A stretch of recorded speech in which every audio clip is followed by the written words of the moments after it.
Hello, everyone. My name is Swamp. It's been a while since we've done a old-time TV living room stream. I'm stoked.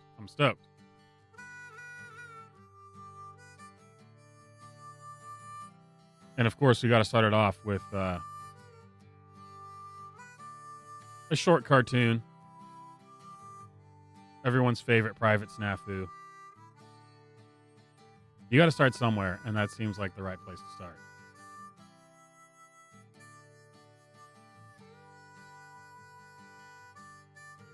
There we go.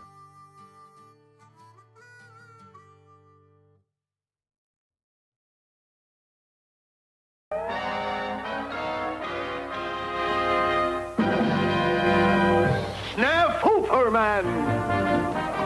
Snafooferman.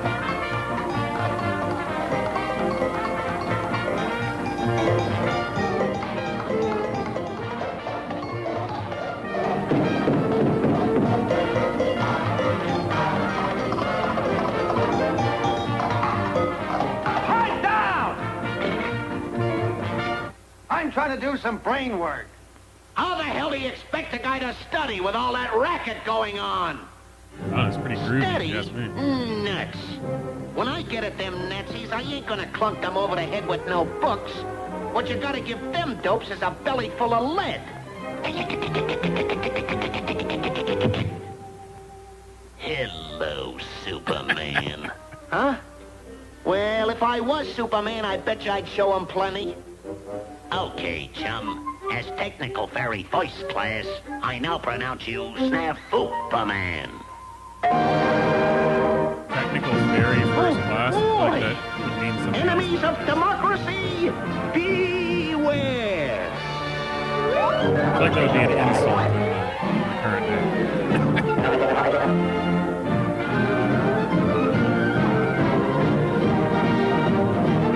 This looks like a job for Snafooperman!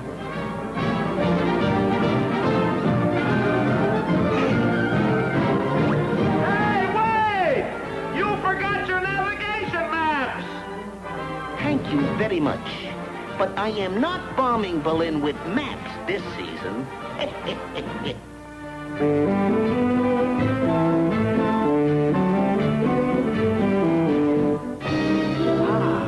Berlin.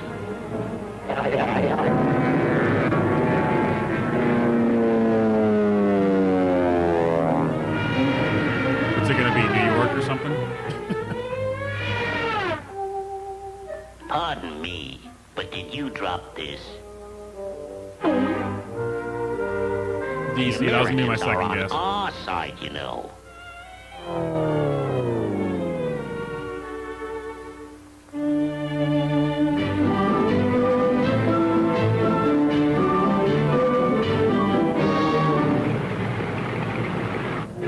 Aha! A lumbering Japanese tank.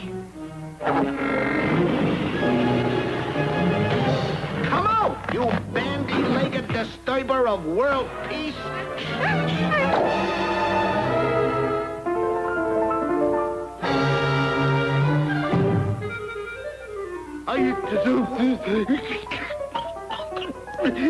General! Ooh.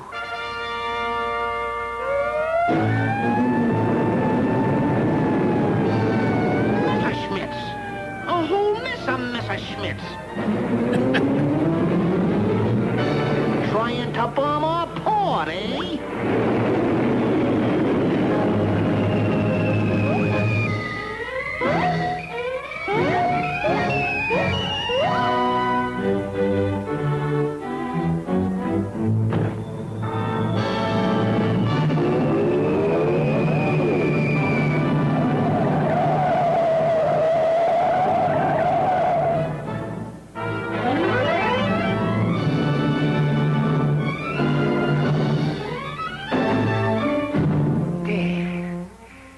As harmless as a burnt-out match.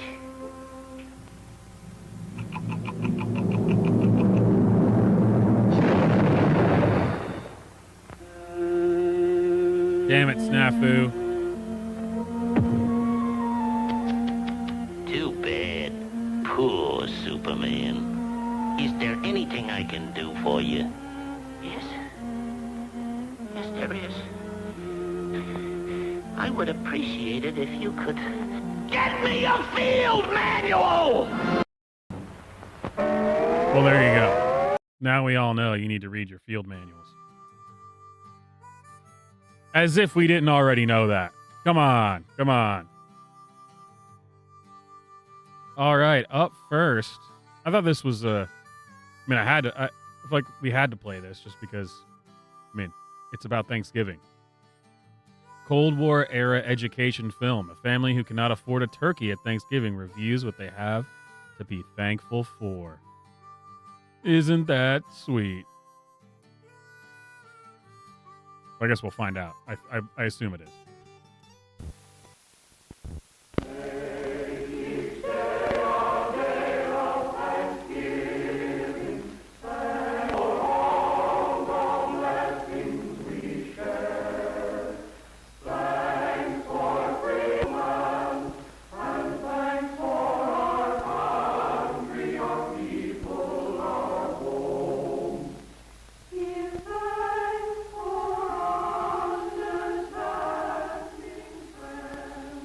I'm Bill Johnson.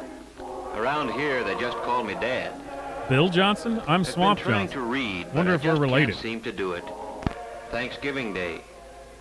We Johnsons had a good Thanksgiving, the best we've ever had. And I can't help thinking that what made it better was a real feeling of thankfulness. And that's odd, too, when you consider the shape things were in when I got home from work yesterday. My kids, Dick and Tommy and Susan, were all home from school. And of course, Mother and the Good, baby strong were there. American names. His kids will. Mine were living tomorrow, right along with today, looking forward to Thanksgiving. And like most men, I'm glad it was Mother instead of me who had to break the news to them. Tomorrow's Thanksgiving. Turkey and dressing and pie and cake. And fruit salad and whipped cream and cranberries. Gee, I can hardly wait. Me too. Well, you know, children, we've had a lot of expenses this month, and... Damn it, children, well, don't you know there's a your father war and I on? thought that... Well, the truth of the matter is, there just won't be any turkey this year. No turkey for Thanksgiving? Oh, I'm going to make a pumpkin pie, and we'll have plenty to eat, but... Well, we'll just have to get along without turkey. Mom, you don't mean it. It won't be Thanksgiving at all. Even the Pilgrims had a feast. After all, isn't that what Thanksgiving's for? I don't think it's fair. And it was right there that I came in, right in the thick of it. Right in the thick of it. Things were getting out of control. Hello, everybody. Hi, Paul. Oh, Mother. That's what an Dick, out-of-control family Susan. looked like in 1951. Well, what's been going on around here? What's the matter with everybody, anyway? Mom says we're not going to have any Thanksgiving. No turkey, no good thing. A fat lot we're gonna have to be thankful for. Wow. That's Oh, some I don't ungrateful think you children. kids really mean that. We do, too. We've always had turkey for Thanksgiving. We've Yes, always and hated you, everybody else in the Dad. block's gonna have it this year, as always. Yes, we've always had tea, just as a lot of Americans have had it, and we'll keep on having it. Turkey on Thanksgiving's a great Dude, American that's a slick tradition. jacket he's got. Look But at what that. you kids are saying makes it sound as if the turkey's the Leather only thing we collar. had to be thankful for. Well, gee whiz, no, Dad. It's not that at all. Oh, I know, Dick. With turkey, it's easy to lose sight of what Thanksgiving really means. And don't think we're just making excuses because we don't have any turkey this year. We know Well, it'll mean a actually, we lot are more just to us making the next excuses. time we do have it. We don't like Well, you very much. sure. Suppose we don't have a bang-up feast. We're still a lot better off than the Pilgrims. That's it, Dick. Do you other kids see what Dick's trying to say? Turkey or no turkey, we've still got all the freedoms and privileges the Pilgrims gave us. And out of those privileges have come a lot of things. Things the Pilgrims never even dreamed of. Why, we could make a list a mile long. Why don't we do it? Now, hold on a minute. You've got the idea, but it isn't something you can write down Now, hold like, on a minute. We well, can't like a afford grocery paper. list. You've got to feel it down deep before you can really be thankful for anything. I tell you what let's do. Let's take a little more time to think this Hey, over. be careful with all that. When you get spit right and down dick to chat. it, there are some pretty That's- tough decisions YouTube's in gonna making get up your mad mind about what that. means the most calm, to you. Calm down. Your life, Sure, that's one thing you can't get along without. But do you know that there are some places in the world today where you have to get along without just about everything else? Golly, Daddy. I guess I kind of got carried away. But I'll bet you one thing. If Yeah, we calm really down. think over what we Really have to carried be away. thankful for, when we sit down to whatever Mother fixes to eat tomorrow, we'll be one family in America that will really have a Thanksgiving dinner. Well, that's how it got started. The Johnsons didn't have any turkey. And the kids, no, I mean everybody, likes to make something And special even if we out of don't have a special great day. Thanksgiving, I won't So care we fell because back I on will something be as drunk old off as the my Pilgrims, ass. toting up the common, ordinary blessings that we had to be thankful for. That night, I'd see Dick there building his model airplane, and Susan just playing. Only they weren't just playing. They were mulling things over, thinking big thoughts for such young heads.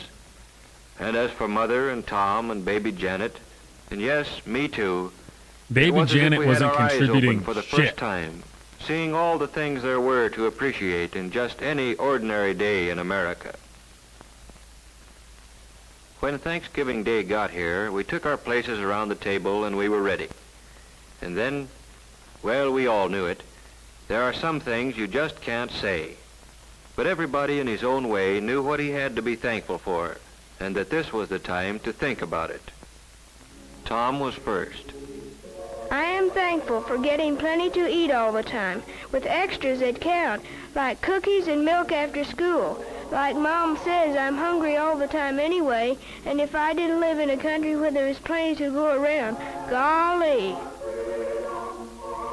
And I'm thankful for the free public library, where I can get books about adventure. It wouldn't be government Jack propaganda London, without the... Richard And I'm thankful for the free public Gee, library. The way they tell a story is as good as being there yourself. And it's free, with only a library And I'm card. thankful for NPR. Yes, Tommy thought about some of the things he ought to be glad for all the time.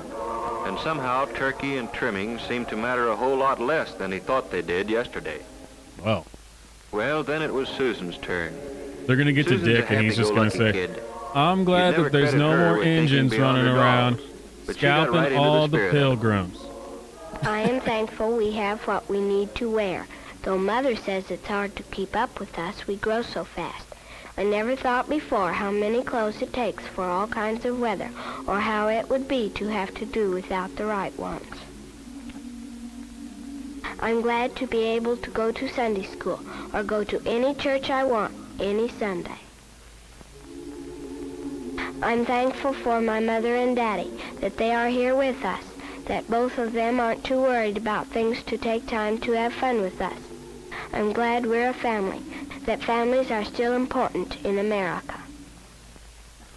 I guess Dick, being the oldest, was having some pretty serious thoughts. There we go.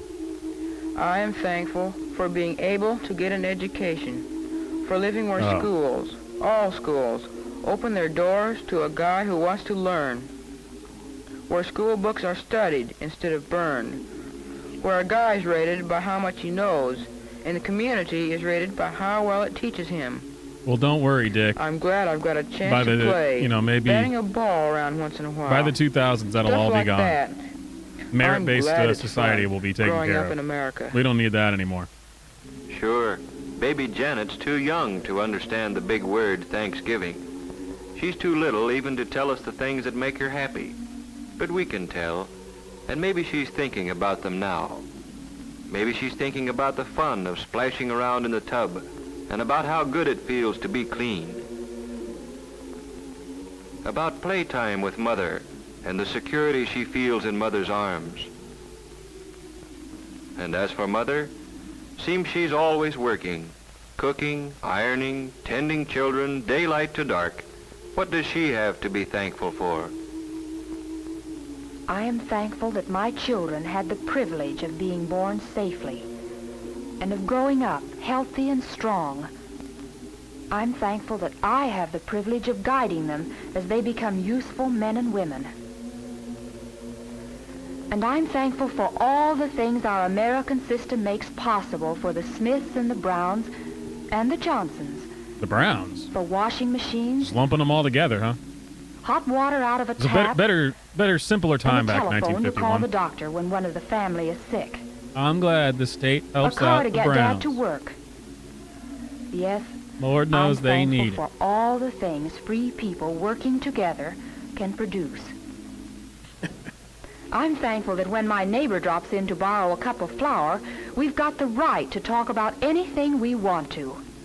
The parent-teacher project, the new mayor, or Jane Jones' hat. And last of all, I'm truly thankful for the peace of mind that Dad's job brings, for knowing that even though there are lots of luxuries we can't afford, there still will always be enough to go around for the things we have to have. And even though he ain't I'm that glad great, Dad doesn't work he's slave all hours. right. That there are evenings and Sundays and vacations when we can all be together. That's Mother for you, grateful for what America means to her family. And now for me. I've got so many things to be thankful for. I'm thankful for this house. It may need a coat of paint, it has a mortgage, but it's ours, a place where we can be together in privacy. Epic. I want that And house. I'm thankful for the thing that makes this house our home, the happiness here, not just today or on Christmas morning, but on a day-to-day basis all through the year. For knowing that a knock on our door means nothing to fear. A friend calling, or maybe a bill collector, or a kid selling magazines. You A never bill know collector? what to expect. But Man, you that can count on was one too thing. much propaganda. It's not going to Maybe be it's some a bill. political Maybe it's gangster the coming tax to drag man, one of and us we off are to happy to jail pay the because we government believe in anything freedom. they ask. God bless us, And I'm glad everyone. that freedom we've got lets me choose the kind of work I like and can do best. Taking a sluggish motor and making it hum again. Makes me feel that somebody got to his work or wherever he had to go just because of me. And feeling like that gives me a lot of satisfaction. Man, can you imagine a mechanic And I'm thankful with for my what, newspaper. 4 kids, Just three, a few 4 cents kids, worth of printer's ink has and this paper, house and but everything? more valuable than any amount of money. Because in it, the editor's got the privilege of printing what he thinks. And I've got the privilege of agreeing with him or not, however the facts strike me. And I never do because all them And journalists both of are us, commie the bastards. editor and I, have the right to act on our opinions on Election Day, to vote for the principles we believe in. I bet you they were able to tabulate ballots And faster finally, back then than they are I'm today. thankful for being able to believe, in spite of everything, that somehow, someway, the unity we've got here in the Johnson family will someday spread to men and nations throughout the world. For Man, all this is these my things, this is my we are great truly grandfather, and humbly the thankful. Johnson family. Amen.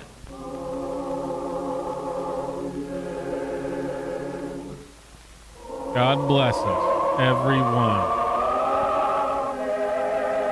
I can't wait to pay taxes this year. Like we're supposed to believe that Timmy's actually over here going, I'm thankful for the public library. NPR ain't half bad either. And if there's a knock on the door, it's probably just a tax collector. Golly gee.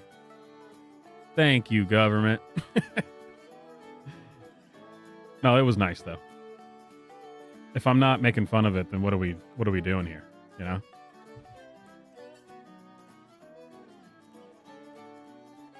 All right, moving on. Should we go back in time to 1948 or forward in time to 1970? Let's see here.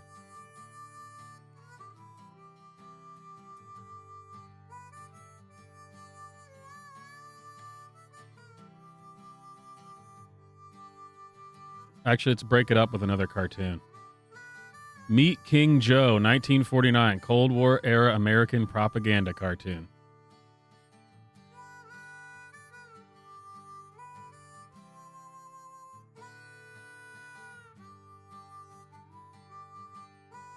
Yeah, seriously. I think that's the biggest thing you had to be thankful for back then is that you could order all manner of assault weapons straight out of the catalog.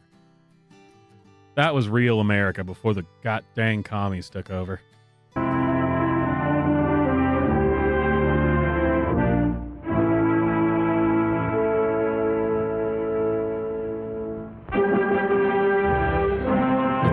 says we're going to get a deeper understanding of what makes America the finest place in the world to live.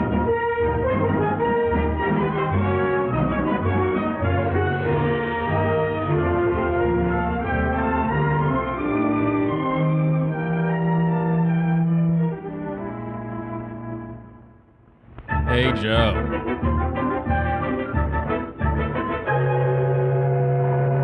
I want to go listen to that song now. Meet Joe, the king of the workers Hey, of the Joe. world. Hi, folks.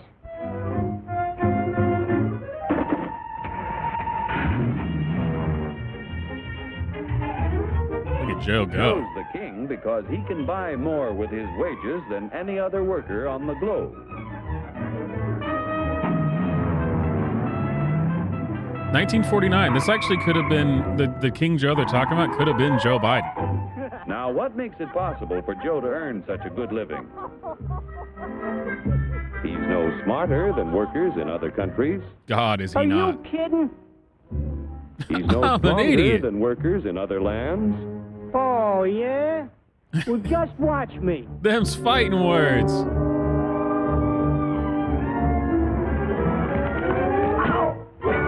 Just Why does he because have two Joe's an Golden Globe American Awards in doesn't his Yeah? Well, fireplace? being an American is the best thing on the... Oh! My back! Sure, being an American is great, but how could you be superior to any foreigner when you or your folks might be any one of a dozen different races or religions? I can't answer So, that if question you're no because if I do, Superman, I'll be it taken must off be of the YouTube. American way of doing things that makes you the luckiest guy in Setting the a world. trap for myself. I don't think I'm so lucky. Oh man, I'm You don't? turn Well, down let the me mic. show It's you. flipping out. Hey, what's that There we go. gadget? Television? No, it's a time machine. Just pull that lever. Hey, we're kind of in a time See machine how right people now. worked 100 years ago. What do you know about that? Hey, this I like. Oh, that's too far back. Try again. We want to stop at 1850. What does that mean, Joe? Hey, this I like. What? Who's the character? What was Joe talking That's about? your grandfather, Joe. Oh, He had to work 69 hours a week to earn a living because he had only inexpensive hand tools and his own strength to help What is him he? Is make he things. Scottish or something? He looks Your Scottish. grandfather was a powerful man, yet his strength equaled only 1/10 of a horsepower. You have hundreds of horsepower in this costly giant of a machine to multiply your strength and efficiency 1,000 times. This makes it possible for you to earn more than any worker in history.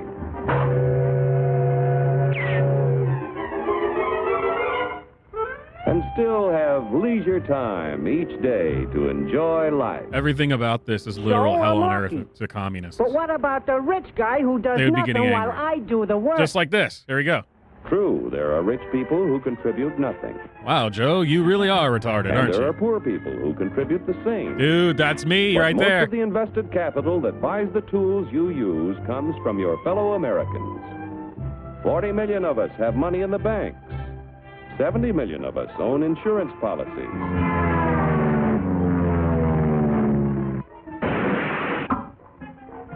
Over 15 million of us invest savings in corporation stocks and bonds, which help to finance industry. Each year, the people of America invest billions of dollars to create new plants and equipment. This invested capital buys the tools which make a man's labor worth more because he produces more. I feel like eventually we're gonna get into a Schoolhouse Rock song. It seems like we're going in that In direction. China, for example, I'm where just there a is bill. practically no capital available for investment in plants or tools, Dude, that art is sick. a Man. They man's nailed labor it. is not worth very much. A coolie takes 10 days to move Look at 10 this gallons guy. of kerosene Look at this 100 guy. miles Look at at a him. freight cost of 10 cents a gallon. An American railroad worker takes only 2 hours Heck to move yeah. 100,000 gallons of kerosene 100 miles at a freight cost of 1 cent a gallon. The coolie makes 10 cents a day. An average American railroad worker makes $10 a day, or 100 times more than the coolie. The average railroad worker has the benefit of a $20,000 investment in equipment. The Chinese coolie's equipment is worth only 10 cents. With constant improvement in expensive tools and the skill to use them, the value of any man's labor can be multiplied many times. Naturally, the people in this country who invest their savings with industry expect dividends. No dividends, no investments. Without new capital each year to finance new plants, tools, and equipment, labor and management would soon find themselves in pretty bad shape. Yeah, without capital to buy new tools, I might not do so good. But look what a new invention did to my grandpa. For 25 years, he knocks his brains out in the wagon works. Then along comes the gas buggy. Jeez. Need Well, that I didn't work tell out you so what well. happened to Grandpop? Is he a leprechaun? Is he Irish or is he Scottish? I don't. The history of our country proves that new inventions create thousands of jobs for everyone they displace. So it wasn't long before your grandfather had a better job. This is the had type more of thing a pay modern for day less commie work. would watch and think Our it's stupid industrial because it's a progress cartoon. is largely You know, the they- result of oh, the this is what competitive struggle between stupid companies to capture the daydreaming. market to Even though increase profit. This is way more intelligent Huge than anything I've heard a sums are leftist spent each year to say make a better in America. product in to a sell long for time. less. Yet, regardless of how much money is spent to develop a new idea, there is often failure. When research proves successful, Calm down, buddy. everyone shares in the accomplishment. What the heck? The business which fails to give the consumer as much value as a competitor gives often goes bankrupt. However, on a national scale, competition gives the greatest good to the greatest number by continually producing more and better goods at lower prices. Why did they choose that as the example?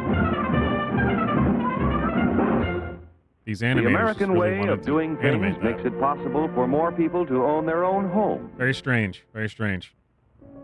We're only 7% of the world's population, but we have 50% of the radios. The radios. We have 54% of the world's telephones. Do guns next. Do guns next.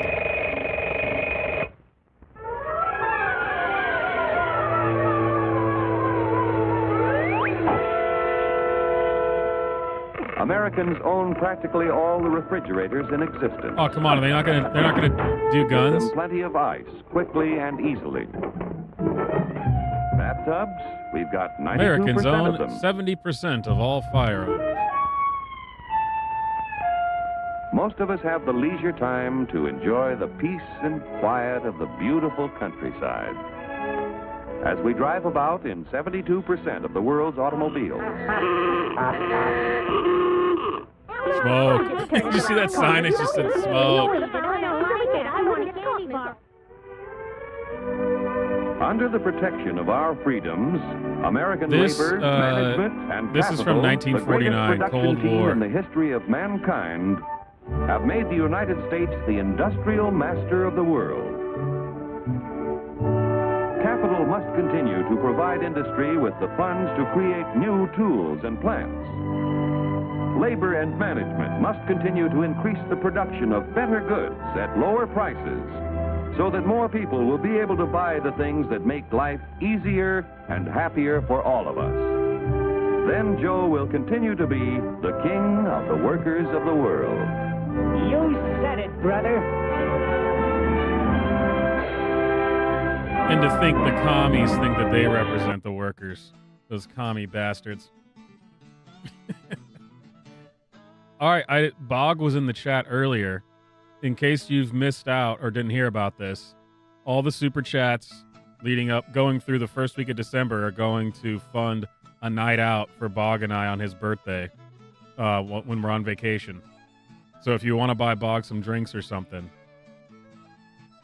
well, you could super chat, but honestly, the PayPal is better because YouTube doesn't take a cut out of that. But either way, it'll activate the super chat jukebox, and it will get it'll buy Bog a drink for his birthday. I don't know if Bog knows that I've been trying to raise money for him on the live streams or not. But he does now, if he's still there. All right, up next. Man versus machine. Will machines take our jobs? A short film from 1936. What do you think? Are the machines going to take our jobs? Let's go, America.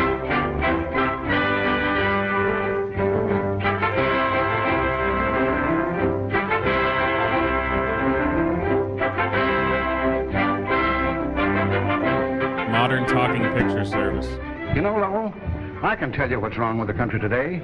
It's the machine age. Everywhere you look, it's machines, machines, machines. That's the trouble. The machines have got all the jobs. And there's only one solution. We've got to quit making machines, put padlocks on those we've got, and give the jobs back to the men. Now, wait a minute. Wait a minute, Ed. Oh, let me show you something over here. Have you ever been in this donut shop? No? I like donuts, Ed, but donuts don't like me. Well, Lowell, there's something here that gives a lot of people indigestion of a different kind. And I'll tell you what it is. It's a mechanical gadget that can make more donuts in 10 minutes than Mother could make in 10 days. Well, well, the old sinker has gone mechanical. Say, that machine's a honey, isn't it? Well, it certainly What? does everything. Except one thing, you still have to dunk them yourself. Oh, please, Lowell, I'm serious. That machine is only a sample of what's wrong with the country. What do you mean, too many donuts? No, too many machines. Why, everywhere you look. Some machines doing the work that ought to be done by men. Everything's machine, machine, machine. The thing's got out of control. We've created a monster that's putting us Imagine all if these out of guys jobs. saw the And I'll tell you, AI Lowell, robots All that right, are Ed, I'll walking be around serious. nowadays. As old Abe Martin used to say, it's amazing how a few facts will break up an argument. The trouble is, a lot of us don't get the whole picture. You know, I wish you had been with me in the workshop of an old friend the other afternoon. He's retired now, living on a pension from the company that used to employ him as a foreman in its machine shops. But he still putters around, just because he loves machines. His son came in, accompanied by a friend with a point of view just like yours. Dad, He was a Ken dumbass, here too. wants us to go back to the good old days. He's got it all figured out that machines are ruining the country. Carl warned me that you'd give me an argument on that, Mr. Ryan. Of course, I don't mean we don't need some machinery, but just look at us today. Everything we use is made by somebody pushing a button. Why, if a machine run by one man can do 12 men's work, then that's 11 men's jobs gone. Now, that's just arithmetic, isn't it? Maybe. They say figures It's don't amazing lie. we're still having this And certainly argument, in the when last clearly 30 years, it we've has been not been putting a in problem. millions of I mean, labor-saving machines. in the grand scheme of So it. there must be tens of millions less jobs than in the old days. Sure. Why, there just aren't any jobs compared with, well, say, 50 or 60 years back. No? That is not Let's just true. look at the record. Way back in 1870, it took It's amazing. This is still the 324 exact people same working out of conversation we're every having 1,000 nowadays. to produce all the things we needed. Then the next 60 years, we went machine mad, like Ted says. Till nowadays, those machines must have put most everybody out of work. But what's the facts? Why, now we have 400 factory workers employed out of every 1,000 people. Gosh, Dad, that means more men working with machines than without them. Sure it does. But some folks still think that machines destroy jobs. And don't interrupt me I've been again, doing a lot of Junior. reading on that question. You see, since machines came in, we don't work such long hours. We all get time to do a little more reading.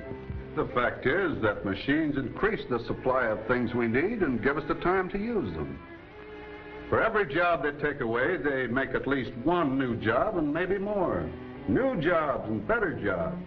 And don't forget, it takes men to make the machines, to produce the increased amount of raw materials needed, and to sell, transport, and handle the increased volume of product. Now, I remember back in my old hometown, we had 2 blacksmiths, busy most of the time fixing wagons, shoeing horses and such. Blacksmith worked 14 hours a day and made a living if he was lucky. He certainly wasn't renowned as an employer of labor.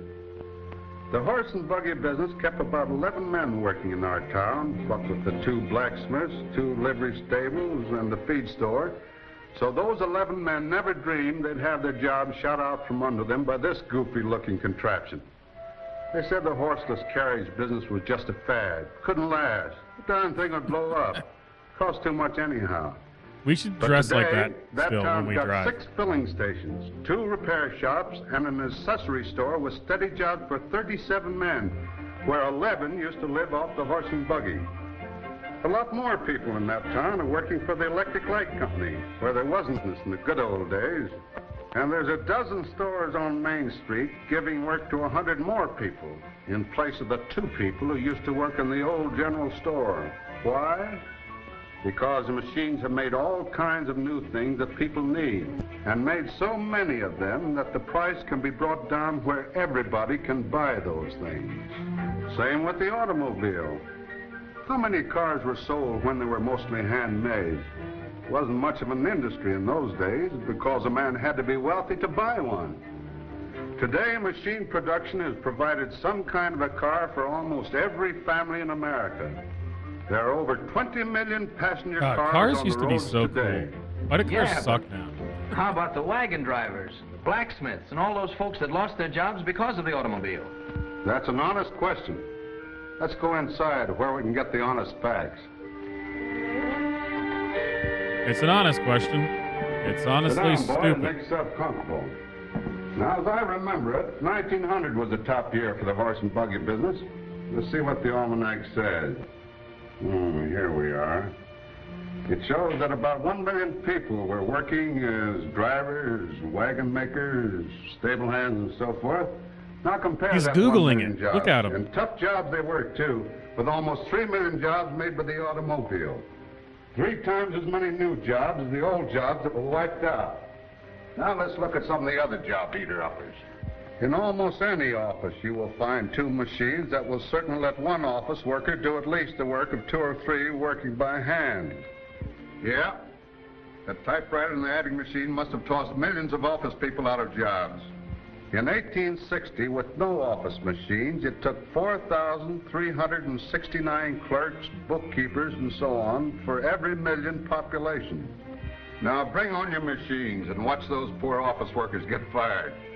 Well, by Jiminy, 49,805 office workers instead of 4,000 or so per million population. Just 11 times as many as before they started doing their work by machine. But even with all the modern machinery we've got, we haven't begun to meet the demand for all the need. We have not yet begun Surveys to by machine. big industries have proved that even in 1929, our biggest year, we only produced about half enough the things our people need to give them the living standards they are working toward. And this doesn't even count the new industries just being born today. In 1,000 laboratories, in big industries everywhere, men are working all the time to find ways to do things better and easier. Scientists and engineers are creating new jobs by perfecting new formulas and new machines. The chemists discovered how to spin a 6 stream of people liquid disliked into a this thread of video. rayon. What- And all of a what sudden, did they have a problem right out with? of nowhere, we have an industry that created 109,000 jobs and $97 million in wages between 1913 and 1934. And that's just one example. In late years, we've seen 18 new industries, giving jobs to 10 million men and women. You know them yourself. Automobiles, electrical apparatus, gasoline, Even you could have one of those mechanical jobs if you weren't such a refrigerators, and lot of lazy others. intellectual. Instead of destroying jobs, machines have made more of them. And right here you have the answer to why you and I, both of us, average American working men, enjoy the highest living standards of any working men in the world. 14 million of us own our own homes. 4 out of 5 families own cars. Most of us have telephones, electric lights, and 1,000 other comforts of life, besides insurance policies and saving accounts. All this progress has come because the machine It's almost has the given exact us same mass script as the other video we so watched. that everybody can enjoy the good things we produce. Why, we're sitting on top of the world, we Americans. And that's the story, Ed, from an old-timer who You're has been through the goddamn mill. right. You see, here in America, we America. have always worked on the idea that the best way to get ahead is to follow one simple rule. multiply Kick ass and wealth, take name. Oh. produce more of the world's goods, so that everybody can have a bigger share. Mass production. And that means more machines and bigger ones, bigger factories and more men on the payroll than we have ever seen before. That's what machines mean to America, Ed. More of the good things of life and more jobs for all of us. God bless America. The end. Oh, hey, what are you doing? Now that was downright informative. There was one other. Oh yeah, here we go. Another cartoon.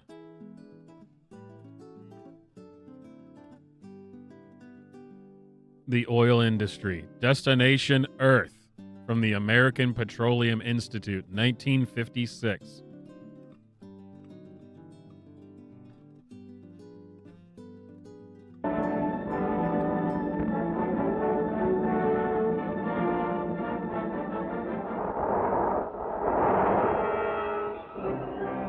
Destination Earth, Earth, Earth, Earth.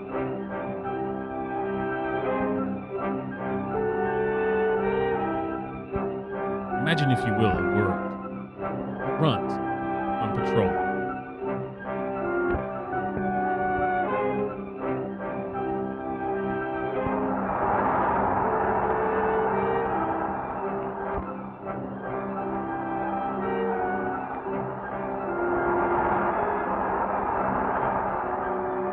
I'm glad Mars labeled itself. That's really convenient. I didn't know that was a thing.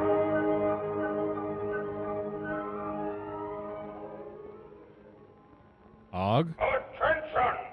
Attention! This is your beloved leader, Og the Exalted.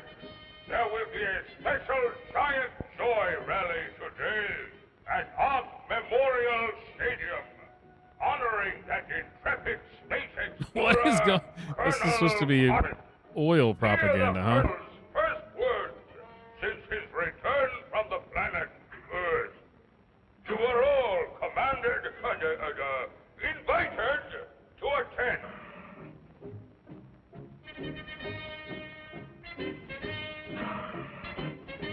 He sounds like the Burgermeister Meisterburger.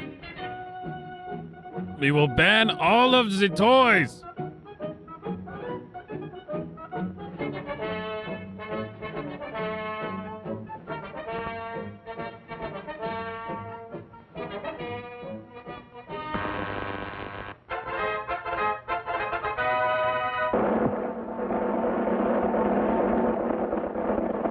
I actually love this so far, so I don't know what's going on. What? This is an awesome cartoon. I'm into it. I'm invested in the story. Ovation, wild applause. Please, thank you for this unsolicited testimonial. And now, by special permission of the Commander-in-Chief, me, here is Mars' first space explorer, Colonel Cosmic. Colonel Cosmic? The Colonel Cosmic?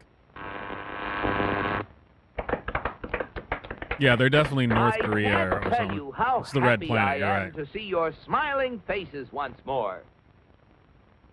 First, let me say that this trip was made possible only by our dauntless chief, Og the Magnificent, introducer of Og Power, which runs most of our industry, and inventor of Og Speed, which doubles the original Og Power. A short time ago, the master was having trouble with the state limousine. He had, of course, developed the Og-explosive charge. But it was inclined to get a little out of hand, just slightly. And It's because our there was wheels are always lopsided. The problem of friction, parts rubbing together, heating up, and causing all sorts of trouble.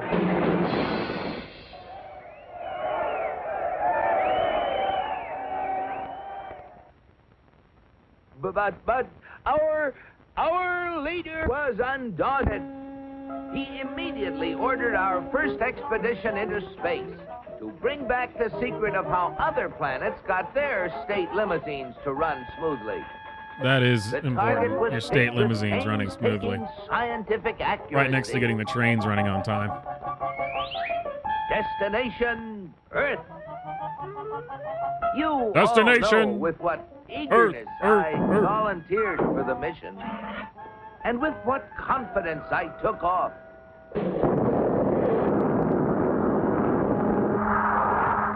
I took careful bearings and set out for my goal. It seemed no time till I was approaching a country of Earth called, Definitely got some Jetsons vibes right now. United States of America. I set her down like a feather.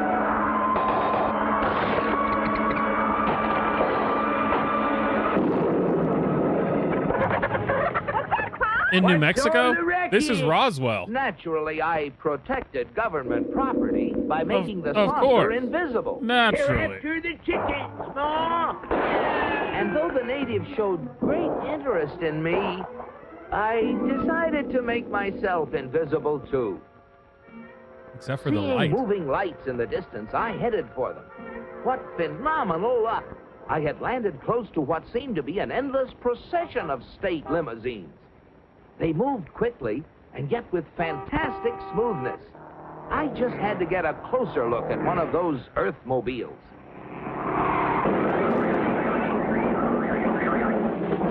Just as I thought. Not only smooth and efficient, but powerful as well. I watched them for hours. Great Ganymede, they were superb. I just couldn't help comparing them with ours. No, he's the little If guy you from call that a Superman.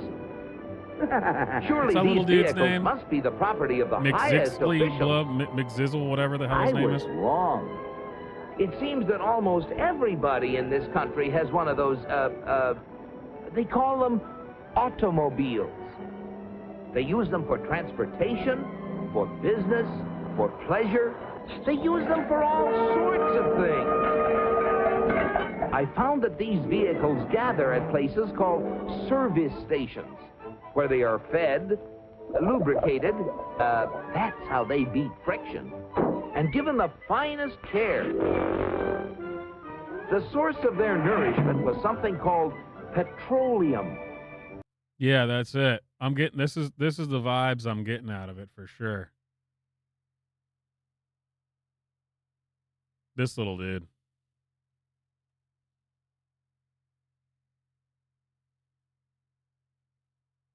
Always messing with Superman, you know. It's the same vibe. I'm getting it's definitely the same vibes. A power source like that must be a highly prized state secret. I had to find out about it. Perhaps the secret lay within this government archives building. It was heavily guarded, but casting discretion to the winds, I walked boldly inside. Boldly go where no Their Martian code has was gone before. remarkably easy to break. They merely substituted the word oil for petroleum. And I soon got hold of a veritable mine of classified information. I began to assimilate the material. I soon found out that though petroleum products are easily found anywhere, petroleum itself is a very elusive substance. Experts have to search for it constantly in all the most likely and unlikely places with all kinds of scientific devices. When they figure they found a good spot, they drill a hole in the ground called an oil well, for almost all oil lies far beneath the surface of the earth. These wells go down thousands of feet and cost a lot of money to drill. But that's no guarantee that they're going to None find of oil. the people on Mars Matter care of about fact, this at in all. exploratory drilling, only Not one at well all. in 9 Not interested. finds any oil at all. Only 1 in 44 recovers enough oil to pay for itself. and only 1 in almost 1,000 makes a major discovery.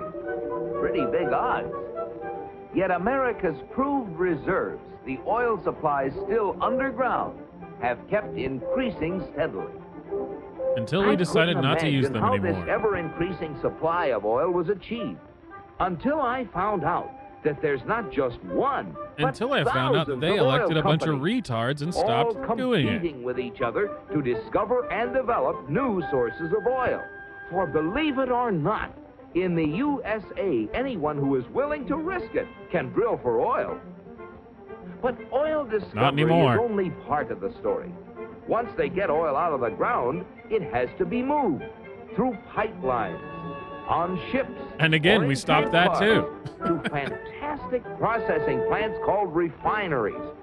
Crude oil goes in, and great Jupiter, the things that come out. Gasoline, for example, the most efficient mobile power source on Earth. That was the stuff that powered all those cars and trucks. And asphalt, which makes smooth, durable roads. It seems that oil not only runs cars, it even gives them something to run on. Another oil product is the diesel fuel, which runs giant trains across the nation. In winter, fuel oil made from petroleum brings warmth and comfort to millions of homes. And still other fuels help defend America's shores and skies. From refineries also come the lubricating oils and greases that keep the wheels turning in America. But that still isn't all. Crude oil, like I'm just everything picturing that else, audience is of all made the up of Og people billions on of Mars tiny just sitting there molecules. staring at this guy And while he's using explaining the all magic this. of research, Why is he wasting oil our time with companies this? We don't compete care with about each this. other in taking the petroleum molecule apart and rearranging it into, well, you name it, fabrics, toothbrushes, tires, insecticides, cosmetics, weed killers, a whole galaxy of things to make a better life on Earth. And you know, it isn't just oil companies that try to outdo each other, competing for the customer's dollar. The same story is true of almost every successful business enterprise in America. The result? A higher standard of living in the USA than in any other country on the whole planet. At last, Yeah, the actually, what secret I'm was learning mine. from this is Elon Musk is And right. now, We need to go get to Mars proof to of my liberate discovery the Og smuggled people past the from border this guard. Og dictatorship. We need to spread In spite of my democracy infinite to Mars. precautions, one of them became suspicious and gave the alarm. Come back for the eggs, did you? And so, with the fond farewells of the natives ringing in my ears, I took off once again for Mars. My landing was a little bumpy, but I saved my precious cargo.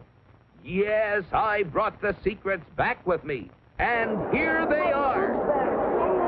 The big secret is, of course, oil, which has brought a better life to all the people in the USA. But the key to making oil work for everybody is competition. Fellow Martians, I thank you. Very interesting, Colonel. Oil, We do not like huh? those ideas. Sounds splendid. But that, what was it? Competition? Yeah, Not that's our we don't kind like. of thing at No all. way. Why, competition is downright unmartial. You'll have oil for everybody. That's what we need. Oh boy, oil! Wait, is there oil on Mars? Are they going to find oil?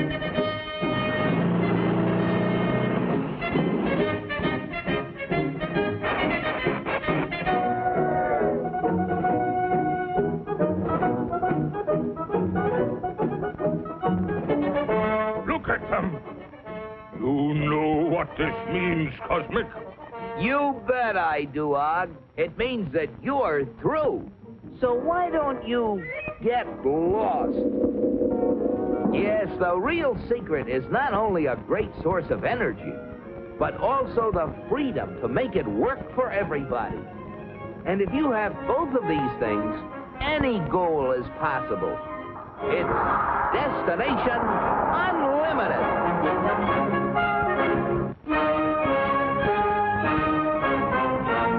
Destination, nation, Earth. I can hear it now on the what was the T minus the radio shows.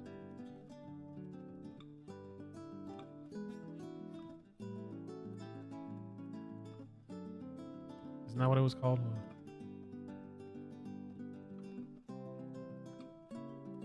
No, not this stupid podcast. No, X minus. That's what. X minus 1. It sounds like so I could hear it at the beginning of that. On tonight's show of X minus 1. Destination Earth. There used to be some really cool old, 40s and 50s radio plays on Spotify. Some of those albums, for some reason, are not on there anymore. But a lot of it is still up there. Good stuff.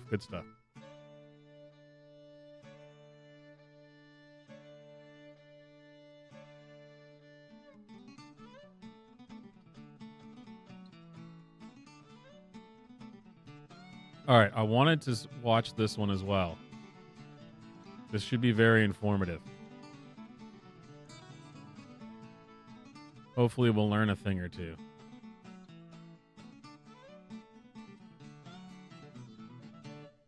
I thought it would be interesting to compare and contrast. Mental health. Keeping mentally fit. From 1952. I gotta think that there's gonna be some wildly different advice than what we get nowadays. I'm speculating, but I'm sure it's probably not gonna be exactly like what mental health is in 2024. All right, before we get into it, make sure you like the stream. All super chats go to Bog's birthday in December. Greatly appreciated. You can super chat or donate to the Swamp PayPal. All right. Mental health in 1952.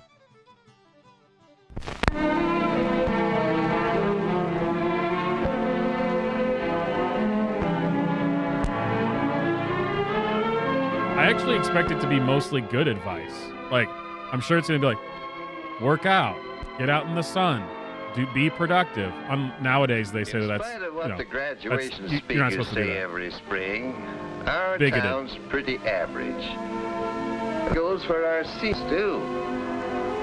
Out of this class of 40, just because it is average, 2 of these boys and girls will spend some part of their lives in a mental institution.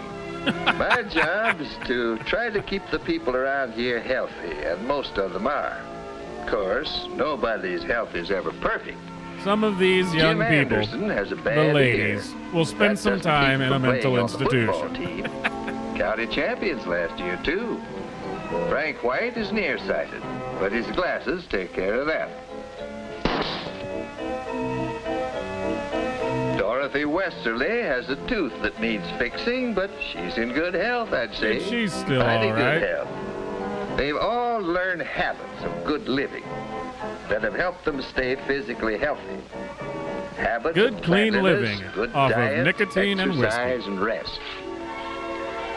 But there's another side to good health, and that's good mental health. Always Comes smoke the naturally to most cigarettes people. recommended by your Parents doctor. who are mentally healthy bring up the children to be mentally healthy, too. Take Tommy Clark there. He learned the first rule for good mental health a long time ago, about not bottling up his emotions. Now, when he works up a head of steam, he puts it to work in a useful way. I instead told of you. holding it Their inside. advice was going to be like, When you try get to do work done, that, be productive. It's bound to come out in some unpleasant way. Tommy learned that some years back, just after his younger brother was born. Come on, Jimmy. Have some. Come on. Tommy, eat your meat. You haven't eaten a bite all day. I declare I don't know what's got into you. You heard your mother, Thomas. Now do as she says. Finally, his folks sent him to see me. How can you have any pudding if you don't eat your meat? There wasn't anything physically wrong with him that I could find, so I began to talk with him. If you've got something on your mind, Tommy, why don't you talk about it? Well, We all have our problems, Tommy. But I can talk about it. Of course you can. And you know something? The more you talk about your problems, the easier they are to solve. It's bottling things up inside that's bad. When you feel something, if you're mad or afraid or worried, you've got to let it out or it'll come out some other way. Like you losing weight, not sleeping. Now, what is it, son? Gosh, Dr. Martinson, this may sound kind of funny to you. No, it won't. I don't think my folks want me anymore.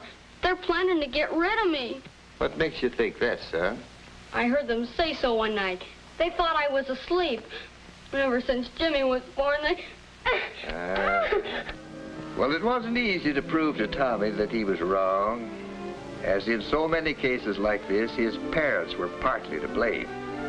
The new baby was taking more of their attention than they realized. I got a chance to talk to Tommy's mother about it, and it turned out that they'd been talking about sending Tommy to camp for the summer, and he'd misunderstood them. Well, we finally got it straightened out. But it taught Tommy a lesson that many people don't learn so quickly, about not bottling up his emotion. He learned that it could be easy to talk to his folks and that he didn't have to hide his love for them. Good night, Mom. Good night, Tommy. Well, that is quite a few years ago. Tom's graduating today. That #1 rule for good mental health, don't bottle up your emotions, has helped him through many a tough spot. Of course, we're talking about some of the simple rules for staying in good mental health. And that brings us to the second rule, which is respecting yourself. Sounds easy, doesn't it? But look what happened to Bruce Matthews. He went out for the tennis team a couple of years ago, and while he had a lot to learn, he had the makings of a fine player. But he wasn't satisfied with slow, steady improvement. Oh, he expected himself to be perfect right from the start. Missing a point would make him boil over at himself. Well, the coach finally caught on to what Bruce was doing to himself with his demand for perfection. Sure, I think it's fine to keep wanting to improve. I understand that, but I think you're going at it the wrong way. How do you mean? Well, did you ever stop to think how good your game really is? Yeah. After missing that last point? That's just what I'm getting at. You're worrying too much about the game and you don't enjoy it. But, gee, Coach, I know I can do better. Sure you can. But the point is you shouldn't let yourself get mad every time you miss a point. Why, even the world's champion can't make every point. You can't be perfect. You've got to learn to get more pleasure out of this game. So take yourself as you are, and instead of expecting yourself to be perfect. It took a while for Bruce to get what the coach was driving at. But little by little, without letting up one bit on trying to improve his game, he learned to enjoy his skill rather than fret over his occasional misses. Yes, he's learning that second important habit for keeping in good health. Good mental health, I mean. The habit of feeling right about himself. Along with that goes a third important habit. Feeling right about other people, too. That means getting along with others, having fun with them, being part of the group. There's no room for bashfulness in good mental health. To look at Otto Markel there, you'd never guess what he was like a year ago. For some reason or other, he was convinced that people just didn't like him much. He never tried to make friends or to be one of the bunch. It was Miss Reinert who came to Otto's Maybe rescue. he's actually I transgender. think you'd enjoy getting into one of the school clubs. I don't know. I really don't have any time. I hear they're planning to organize a camera club. You could help with that. I'm not very good with my camera. You I don't seem think like they'd a want nerd. me in the club. You should join the Of course they AV would. club, The more the nerd. better when you're organizing a club. Gosh, Miss Reinert. You're certainly doing well in chemistry, and that's important in photography. I don't know. Chemistry's different from photography. I think you'll find they'd welcome a good chemist like you in the camera club. But you'll have to do one thing. What's that? Offer to help. Do all you can to help get the club organized. Get some other students to join. Oh, I couldn't do that. Of course you can. And you'll find that they'll like you as much as you like them. I knew about Otto's problem because his parents had come to see me about the same thing. Of course, they had to share the responsibility for Otto's bashfulness. What do you mean, George? I don't quite get what you're driving at. No? Well, I'll tell you, Art. What are you driving at there? I've been watching you with huh? that kid a long time. You're demanding too much from him. Nobody can be perfect, so don't ride him so hard. When he does something you don't like, remember he's a person in his own right. His way may be just as good as your way. I do think you've been hard on him at times, Arthur. Oh, but he doesn't toe the line the way he should. He He's has a pain in the advantages I ass. never had when I was a boy. He has an opportunity to amount to something. But let him do it his own way. You've got him feeling now he isn't as good as the next fella. That's why he hesitates to make friends. In Otto's case, as in many others I've known, talking with the parents was important in helping to get things straightened out. He's learning the third basic rule for good mental health: feeling right about other people. That means that in any normal group of people, there is a feeling of give and take. There's an interest in the group as a whole. There's no distrust or dislike of others just because they happen to be different.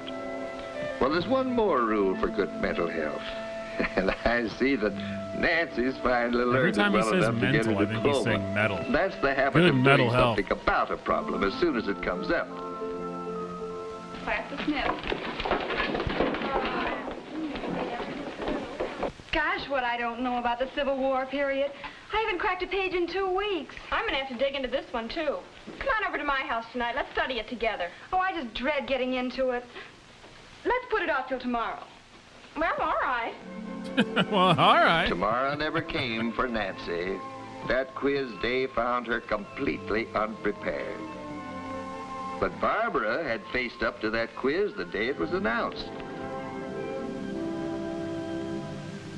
Oh, Jay, I've been so worried about this exam, I just can't sleep. Oh, I hope I pass. There's no point in worrying about it now. Nancy not only had double trouble with No that point in quiz, worrying about it now. she You're had screwed. triple trouble. Before, during, and after. If she'd got busy just as soon as it was announced, instead of just worrying about it, it would have been a lot easier for her. Yes, the people around here are learning some of the basic rules for staying in good mental health. First rule is, don't bottle up your emotions like love, fear, anger. Second Express rule them is naturally. learn about the Of course, Civil War. Emotions Don't like put it anger off. have to be expressed with consideration for others. Above all, don't carry a grudge. Get it off your chest. The second rule is to respect your own abilities. Always try to improve, but remember that you're human. The third rule is to respect others. Treat them as friends. And finally, when a problem shows up, face it at once, calmly, reasonably, and honestly. And remember You that can one of learn the why best the rules for South good was mental right. health is talking out your troubles and problems with someone whose opinion you respect.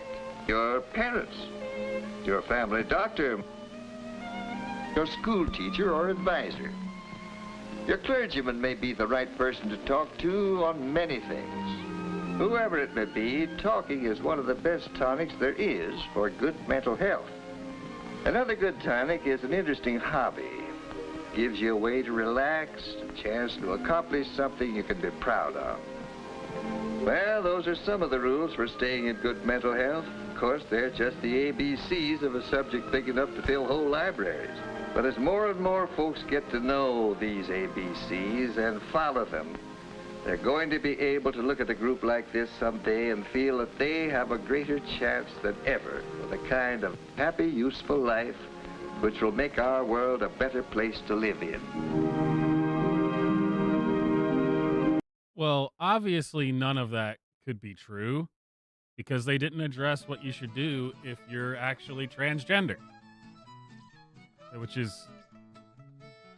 has always been a thing. I have been told quite reliably by our modern mental health experts.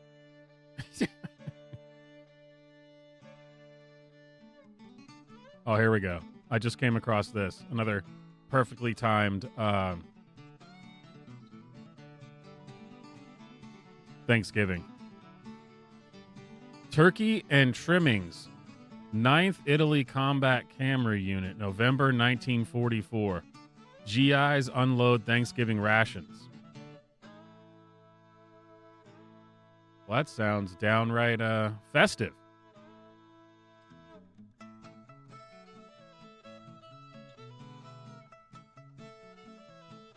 Oh, I was worried. I was like, there's not going to be any sound on this.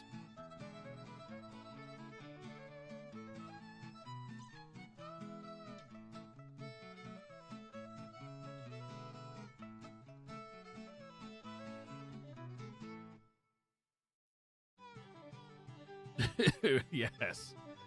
A bunch of frozen turkeys. Hell yeah.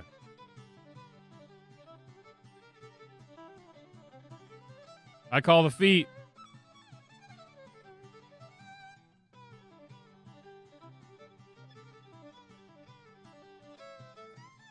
I'm not sure if combat rations are this good anymore.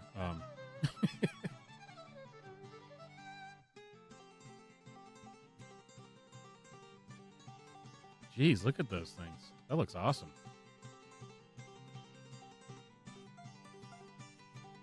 Yeah, look at all the dudes.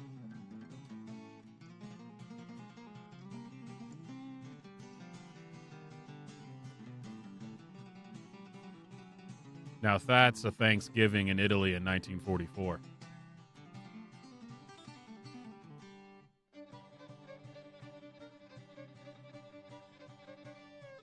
If I ever saw one, that's it.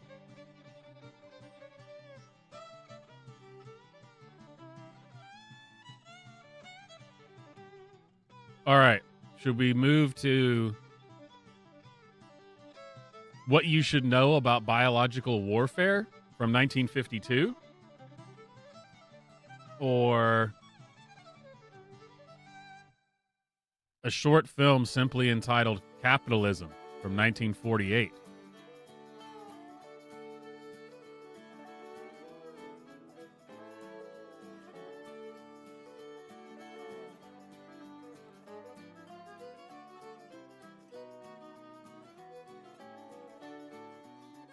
Yeah, I feel like I need to know what I should know about biological warfare, to be honest. I feel like everyone needs to know about that.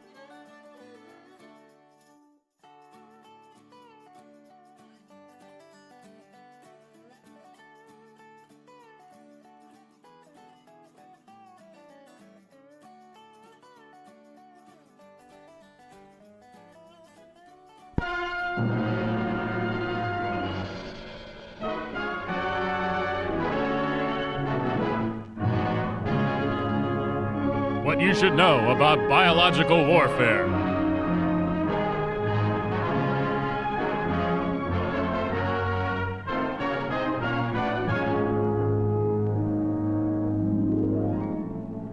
As a nation, we are justly proud of our resources. How did I know that's what the narrator was The going to people who produce our food. Biological the warfare. towns and cities where they live.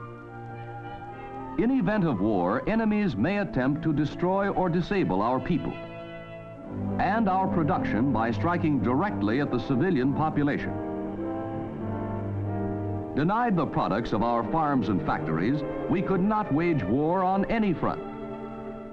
We can be attacked in spite of our excellent defenses. Attacks may be made in many ways, with bombs or with biological weapons. This might be one form of biological warfare. Oh no, he's spraying hairspray into the It could make people intake. sick so they couldn't work. That's what it actually does, but you may have heard. There's a new poison. 1 ounce can kill all the people in the United States. It's called COVID. Germ warfare can wipe out an COVID. entire city. Nothing could be Have you heard further about from the truth. COVID-19? Biological warfare? What do they expect me to do about it? It's not my headache. You're wrong. You had better find out the facts about biological warfare or Did BW. you hear that Chi-Com's just developed a new biological It can be weapon known as aimed COVID-19? At you in your home, or at work, at your food crops, your livestock. Biological weapons can be divided into 3 groups: germs, toxins, and plant growth regulators. Some germs cause cholera, others cause typhoid fever, plague, and such diseases. Toxins are special poisons produced by other germs. They do the harm in diseases like food poisoning and diphtheria. Special plant growth regulators can destroy food crops, just as weed killer can destroy weeds. The public health nurse and the many other members of our public health system have been fighting nature's biological attacks for years. We have proved that our health and medical systems check the spread of infectious diseases. Our livestock and crops are guarded by a nationwide network of federal, state, and local agencies and experts. Government regulations assure the purity of many food products. But BW attacks can be made in spite of our health safety systems. Aerosols containing disease germs could be used. These aerosols could be spread over large areas. Submarines could release aerosols near coastal cities. Specially designed germ-carrying bombs could be dropped. Enemy agents could contaminate the city water supply. How can we protect ourselves from BW attacks? Keep yourself and your family clean. Don't help germs by making things easy for them. Germs have trouble living in clean places. Enroll in a Red Cross home nursing course. Then if sickness does come to your home, you'll know what to do. Always report sickness promptly. And doctor, Mary's temperature is over 100. Good morning. Here's the news. Civil Defense Headquarters announced today that the sharp increase in the number of cases of illness during the last few days have led authorities to suspect that a biological warfare attack may have taken place. As yet, the cause of this outbreak has not been identified. Civil Defense Health Authorities recommend that you should take the following precautions. If such an announcement is made in your city, don't give way to fear. Just remember that scientists would already be working to control the outbreak. And they would just need 2 weeks Probably to slow some of the spread. people in your neighborhood would become sick. Reports of the disease would start pouring into health and medical authorities. The number and location of cases would be plotted on a map of the area. Scientists would go to work immediately to identify the cause of the disease. In Operation Warp Speed. Meanwhile, the outbreak would take on a definite pattern. There are important things you can do in your home if you are told a biological warfare attack has taken place. Be careful what you eat and drink. Canned and bottled goods are safe, but scrub them before opening. Packaged foods in cupboards and refrigerators are probably not contaminated. Boil or cook all exposed food before eating. Water used for drinking or washing after an attack must be boiled. Wash all contaminated garments thoroughly to remove germs or toxins. If your doctor recommends sending a member of your family to the hospital, cooperate.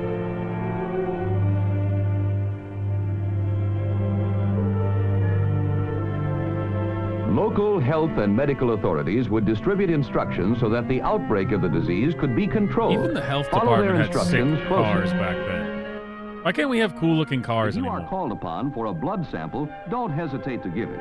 Blood samples would be extremely important in helping the scientists identify the germs or poisons.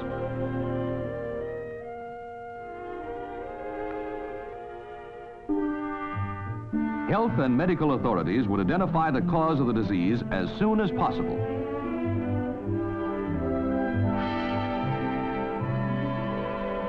The recovery of those already sick would be speeded up with the use of modern drugs. Speeded up? Mass inoculations might be necessary to keep the disease from Shouldn't spreading. it be sped this up? would require the cooperation of speeded everyone. up. That doesn't sound right. Remember, VW attacks can be made against food crops, livestock, and people. Our health and medical systems are the foundations of our defense against biological warfare. Our food supply is guarded by a nationwide network Hey, of that's my federal, great-granddad. state, and local agencies and experts. I have the overalls to prove it. I'm still wearing warfare, health and medical authorities will tell you what to do so that the disease could be brought under control. Cooperate with the authorities. Above all, don't listen to scare talk, rumors, or myths. Get a copy of this official booklet at the first opportunity. Read it and remember it. Do your part, and Read we it, can live it, successfully love combat biological warfare.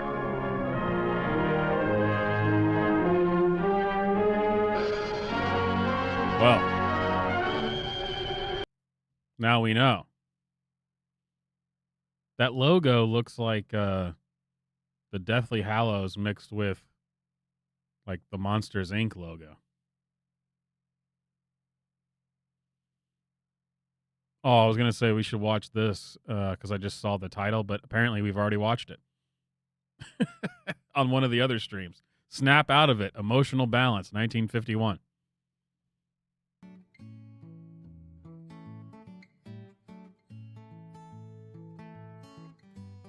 All right, up next, we're going to jump forward in time, man. We've spent pretty much this whole stream in the 40s and 50s. Which is great, don't get me wrong. So I don't actually want to, before I play this other thing, I don't actually want to watch this. I just want to see what the heck this is. Disc Flight Development. Progress Report, 59 to 60.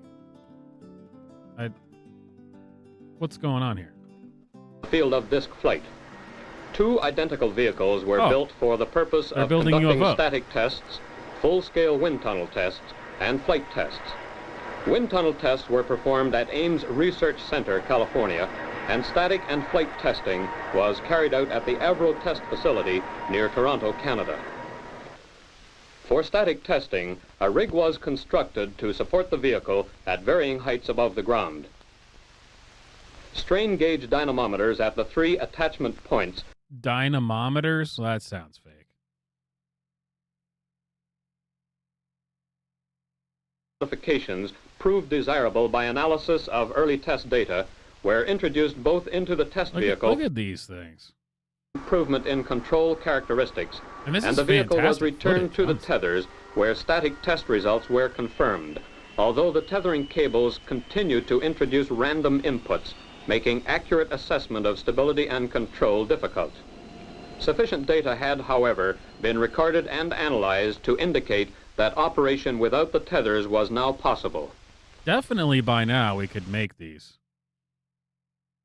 And it's funny that this was 1959. Factory flights were made. It was realized that one that the saucer was the way to of go. the spoiler control system in particular was compromising the performance of the aircraft to a greater extent than had been anticipated.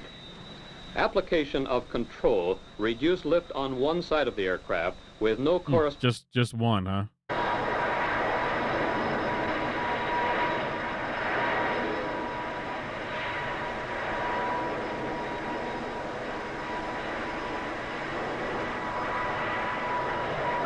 Oh, this one's 59 to 60. Here's one from 58 to 59. Prior to construction of the first Avro car. During manufacture of the first vehicle, UFOs, the mock-up continued to provide an invaluable check on the arrangement, location, and clearances for various installations. Want to see this one? Did they have this one flying at all?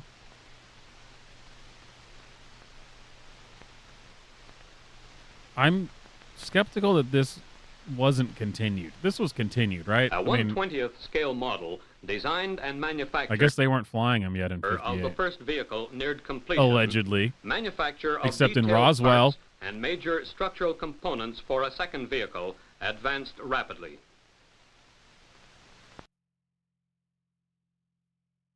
Here we go, 60 to 61. Test rig for functional checking of the new control system and to determine God, as this far film as is possible amazing. that the Like, vehicle performance in the ground cushion had not deteriorated as a result on the U.S. of the National Archives, you don't often find film that's like Lift, this high quality. propulsive thrust, and rolling and pitching moments were measured during the 4-hour static test program.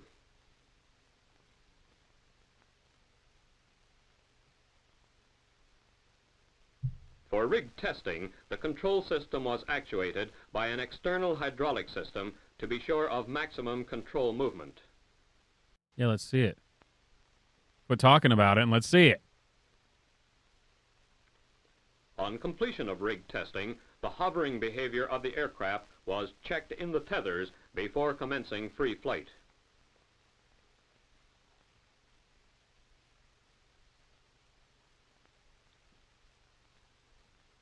This is what we got from Roswell, huh? They couldn't quite figure it out.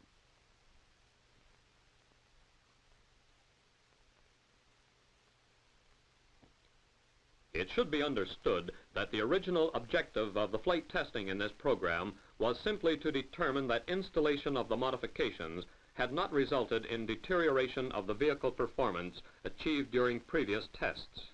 And why is it so small? Surely they would want it to be bigger, right? Or they build it small like this for the tests, and if it works, then they would build a bigger The one. forward speed of the Avro car with the transition doors That's closed awesome. was found to equal the speed previously achieved. Operation of the transition doors was attempted, but it was determined That is screeching that the pneumatic 15 boost miles an available hour. for the control system was not sufficient to overcome the large asymmetric load on the focusing control ring.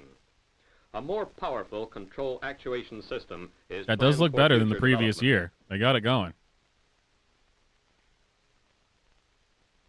What would even be the application of this? In its current configuration, the Avro car was operating successfully in the ground cushion at a height of 3 feet. It says and there's speeds terrain- up to 30 knots. Preliminary terrain results tests. from the new most of these early There you go. tests, ingestion of low-density material presented some difficulty. The fuel control unit filters became blocked with small particles, causing the engines to be starved and resulting in flights of short duration.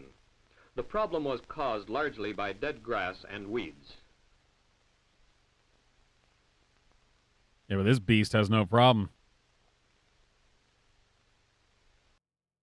In order to prove that the ground cushion was not destroyed by sustained flight over depressions along which the jet may tend to travel, it was decided to hover the vehicle over the ditch and then fly out. Oh.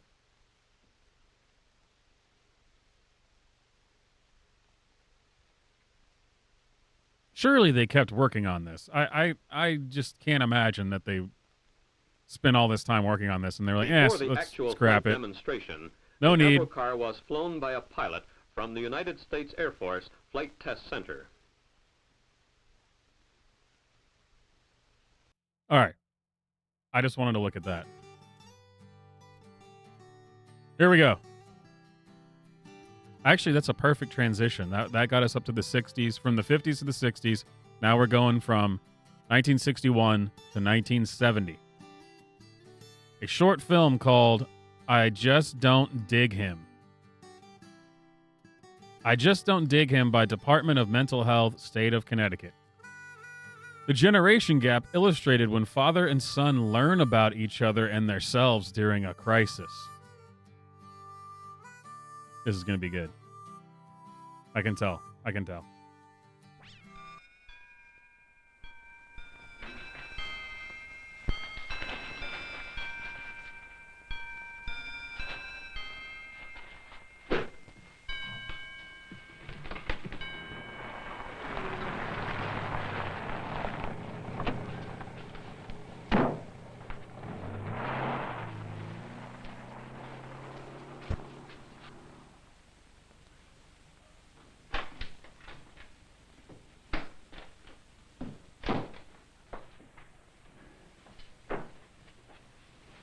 Do you know it's 2 o'clock? Yeah, I know. I got all messed up. I got all messed up, Dad. Smoking reefer. Does Ronnie have a license? What is his father used to having him get home at 2 o'clock? Do you have any grass? Yep. Got any grass? 'Cause I want some. Girls at the party. Answer him. Man, you must have rocks in your head. He doesn't want to hear answers. He just wants to scream at me. How do I know What? why? Like, What is maybe this it's his camera liver. angle? What is going My mother on? always He's says got a he's drinking pencil too in his much. feet? By the time I What? got in, What is this? Like 2 o'clock, he'd had plenty. Been watching the Late Show too. What is going Maybe that's on? it. Maybe What one of was those old happening in Paul Newman 1970? flicks about the new generation of wild boys. You know, the cat who lives it up and falls into the hands of the mafia in the last reel. He really believes what he sees on the idiot box. He doesn't have idea number one about me. Like, what I'm really like. What bothers me most is I the don't way know he what that just kid's stands like there and either. He's looks at putting me when I'm pencils in his talking to him. feet. You know, as though I'm a record he's heard 100 times.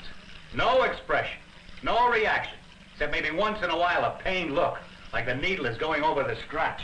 You never know what he hears, He hears everything. or what's penetrating that thick skull of his. He's not stupid. Oh, that story he made up last night was a masterpiece. Huh, it sounded like it came straight out of a comic book. He claims he started to come home at 11:30, but his friend Ronnie wanted to stay a few minutes longer. Well, at 12:30, when he finally decided to come home alone, he'd missed the bus. And of course, he had no money for a taxi. After all, he only gets $10 a week allowance. Do you know for $10 when I was his age?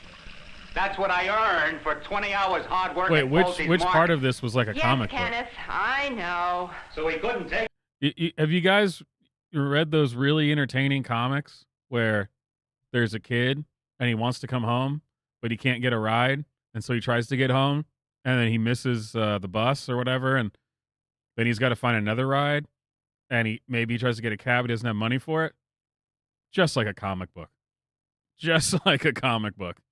I was on the edge of my seat. Why didn't he telephone? What could happen? I'm grounded, of course, until further notice. Who cares? So I miss a lousy flick. Big deal. Want to go swimming this afternoon? No, only at night. In the daytime, I'm a free man. How about tomorrow, then? Okay. Meet at the Johnsons at 10. The Johnsons? Better for me tomorrow, too. Everyone uses my name, You Swamp better Johnson. stick around today so we can hate me. Then, Johnson of was the course, most popular Ronnie name had in to the drop his country from girlfriend off. 1948 And to that seemed have taken an 1975. hour. Of course, Ken doesn't know exactly because he says he waited in the car and fell asleep. You know, if I ever heard a cock and bull story. Maybe it's the truth. Yeah, maybe I'm the president of the United States. And after all, there's only one phone in the whole town. And he couldn't borrow the taxi money from one of 10 friends because he couldn't have used his bike in the first place. He says This only guy little is kids use bikes at night. kind So of of course he had to go home with Ronnie being because unreasonable. Ronnie's 16 and he can drive. Of course, Ronnie can't get out of the 10th grade by the time he's 16. You know, why of all the kids in the school, he has to pick the dirtiest, with the longest hair, and the most disreputable clothes? I'll never know. You know, can you imagine the girls who were at that party, whose parents let them stroll in at 2 o'clock? Who else is he going to yell at? Pick up the books, turn down the record player, mow the lawn, get a haircut. Don't talk to me in that tone. Children don't have a sense of time. Yeah. Well, that's why I gave him a watch for Christmas. It's in his dresser, he says. Broken, of course, like everything else I spend money on. You know, when I gave it to him, he promised he would be in by midnight. You know, there would be no more excuses. I just can't trust What is him. with this I just camera can't trust work? him. He makes promises and doesn't keep them. He was going to build a family room for me to entertain my friends in. We were going to spend the summer making a trip out to the West. Although I must admit, I'm glad he blew that one. Imagine being with him 24 hours a day. It's like he's always mad at me. He's always mad at me, you know, like I owe him something and I'm not delivering. And if he'd only smile at me or say something civil, the only line he seems to know is, Dad, can I have a little money? He gives me nothing He gives but me trouble. nothing but trouble. I just don't dig I him. just don't understand him. I just don't dig him. How about trying some dives? Nah, I don't feel like it. What's the matter with you today? Nothing's the matter. Oh, you don't kid me, man. Something's bugging you. I'm all right. I'm the one who should be complaining. After what I took yesterday, you'd think it killed him to stay up till 2 o'clock waiting for me. So? Maybe he was tired. Well, then what's all this junk about worrying about me? It's himself he's worried about. That's why I have to be in by 12. Well, That if he kid had a is rough swimming day or in his something. jeans. Yeah, He's got rough. jean shorts Pushing on. papers around all day. So let him go to sleep. They read this stuff in the papers That's horrible. about kids having accidents. They think all kids are the same. Besides, it didn't cost you anything. What do you mean? My allowance was cut to nothing for the rest of the summer. What did you do? I didn't do anything. My father turned the sprinkler on in the rose bed, and his new camera got ruined. He found it yesterday. What was the camera doing in the rose bed? I was trying to shoot some bees with a long lens. When my mother called me for lunch, I put it down on a rock. You see, I was going to get some more shots and the light changed. I forgot all about it. So what happened? It's all my fault, of course, even if he turned the water on. What did he say? I mean, that Oh, does sound like stop. it was your fault, You know actually. The lines. No respect for property, no responsibility. The camera will have to go back to the shop. It might cost $100 and I'll have to pay for it. I'm neglectful. I'm a jerk. I'm a mess. I'm hopeless. So I'm dead. But your father, I'm surprised. He doesn't seem like that in the store. He's been kind of nice to me. Last week I broke an earthenware planter, $7.95, and he just said, never mind, forget it. He would have said something very different if it was me. The noise would have scared the mice out of the store. Funny, I was thinking just Saturday about what a nice guy he is. You can talk to him even. Not like my father. He was telling me all about heating units and heat convection currents. Yeah, he's great on heat. What Especially is under his this collar. movie? No, you Or gotta this believe it. film? He really seems like a nice guy to me. Maybe fathers are different to their own kids. Yeah. Maybe they don't treat them the same. Maybe even my father. Whoa. Far out. I know I'm forgetting something. Light bulbs, batteries. I'll remember on the way This is home. 1970, so I'm assuming that guy, the dad, is 26 years old. 81 cents with tax. You.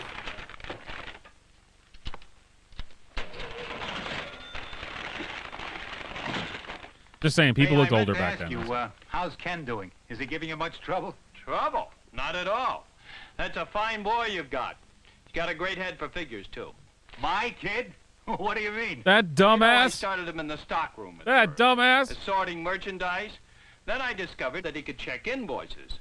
Well, in no time at all, he began to learn the cost control system. Well, that's right. I've got him in the office working now.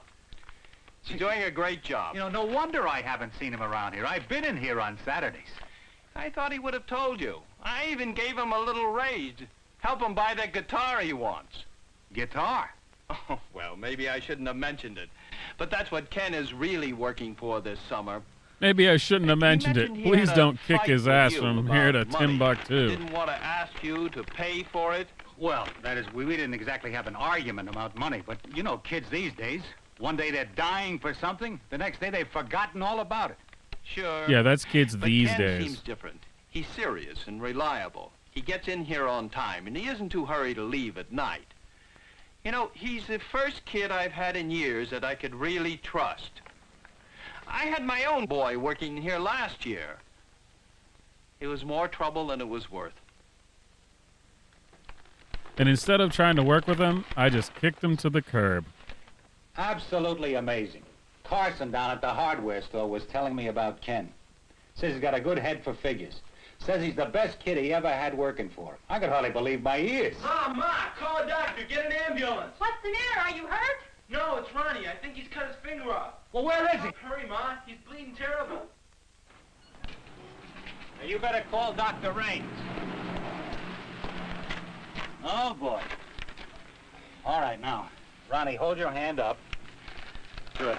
Good. Keep your head down. Don't look at the cut. What? All right, now. You feel how I'm holding your arm? Yeah. Can you hold it that way? Good. Ken, get a blanket. That's gonna I don't be think all he right. needs a tourniquet for a small I've cut on seen his worse. arm, but I guess he's just making sure his bases are covered. I don't know. Okay, Ken, put the blanket around him. Feel like I'm back in the medical corps. All right, now turn around, Ronnie. All right, now keep the hand up. Keep the hand up. All right, how do you feel? Okay. You think you can go in the house? I think so. All right, let's What does he need a blanket for? Mom, open the door. He's cold.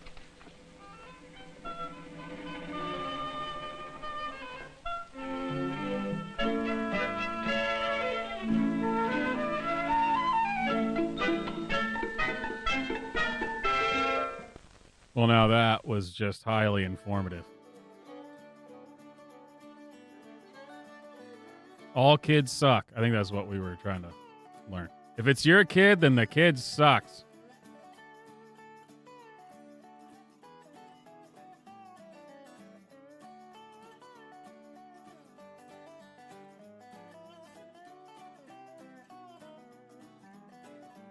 All right, let's see. One more? One more? You think we need one more?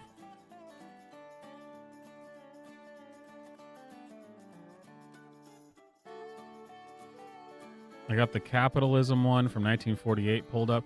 A group of teenagers in a high school radio program discuss what capitalism is.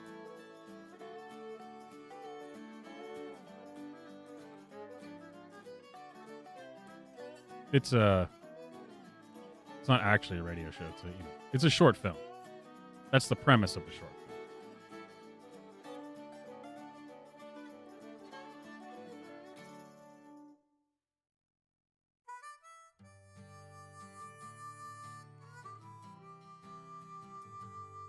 Or we could learn about how to talk to your teenager about VD. Just what everyone needs to know.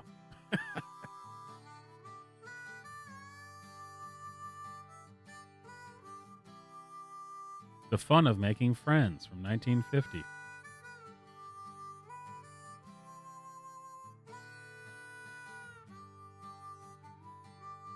National Drinking Game PSA? What?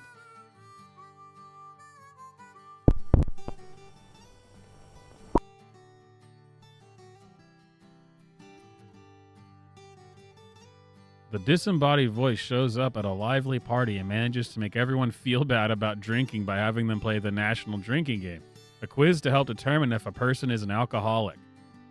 Well, I would fail that.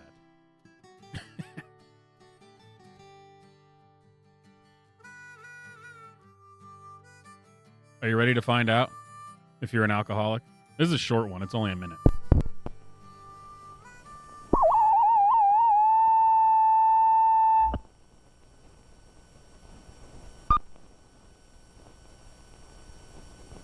Because so many Americans think getting drunk is fun, we thought you might like to join us in the National Drinking Game. Just answer yes or no to the following 10 questions. Do you talk a lot about drinking? Gives me a 70s vibe. It doesn't say when this was. Well, I guess it probably said at the beginning, but I wasn't paying attention. Do you drink more than you used to? I tried Do you gulp your drinks? to. Only out of a glass. Do you often take a drink to feel better? Do you drink alone? Only if I'm stuck. Do you ever forget what you did while you were drinking? Do you keep a bottle hidden somewhere for quick pick-me-ups? How does he know? Do you sometimes does he start know? thinking without really thinking about it? Sometimes. Do you need a drink to have fun? I do now. Do you ever take a drink Do in the now. morning to relieve a hangover? Uh-huh. Congratulations. If you had 4 or more yes answers, then you may be one of over 9 million Americans with a drinking problem. Wait, why is it just automatically playing oh, it's on a playlist. Okay. That was boring. I was expecting more out of that. Everyone knows all those things. The Wonder of Our Body, 1958.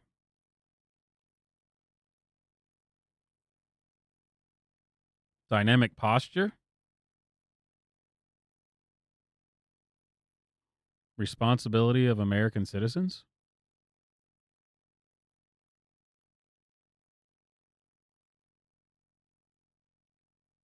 The Wonder of Reproduction. Sounds saucy.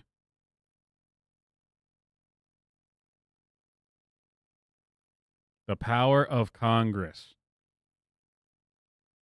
Look at this. They can take a giant pile of money and make it disappear. Whoa, the power of Congress.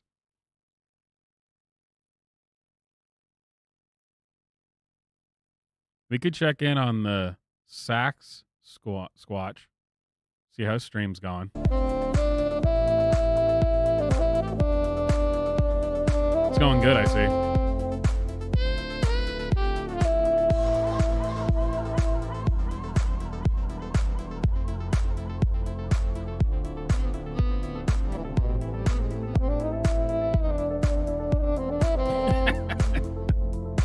Well, there you go. Hope to see you on tour. I'm doing a full U.S. tour this spring. There's going to be lasers, visuals. I'm doing some singing. I'm doing some playing, some instruments. It's going to be a super good party. Also, you can come dressed up as something you believe in. So get tickets now on my link. They're only $20. Come dressed up as something I believe in? Well, son of a bitch, I'm showing up dressed as America. God bless America.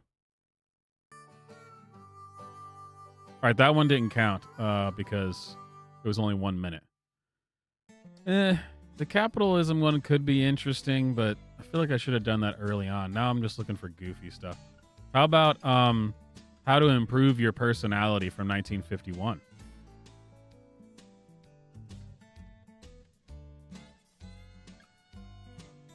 I think we could all use a little advice on how to improve your personality. That's true. I could show up dressed as Santa. Absolutely.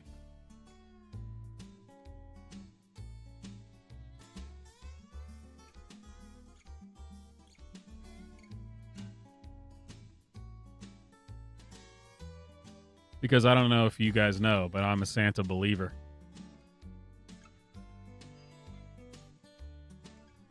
And I do dig Santa, unlike that father and son that apparently just don't dig each other, man. The fun of being thoughtful from 1950. Getting along with parents, 1953.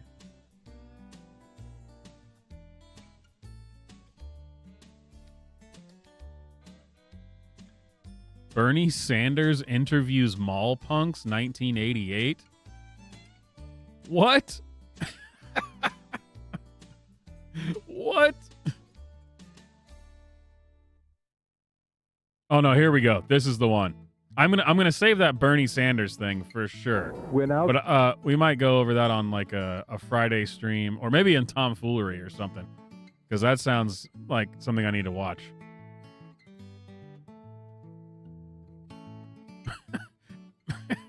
Bernie Sanders interviews mall punks in 1988. Why?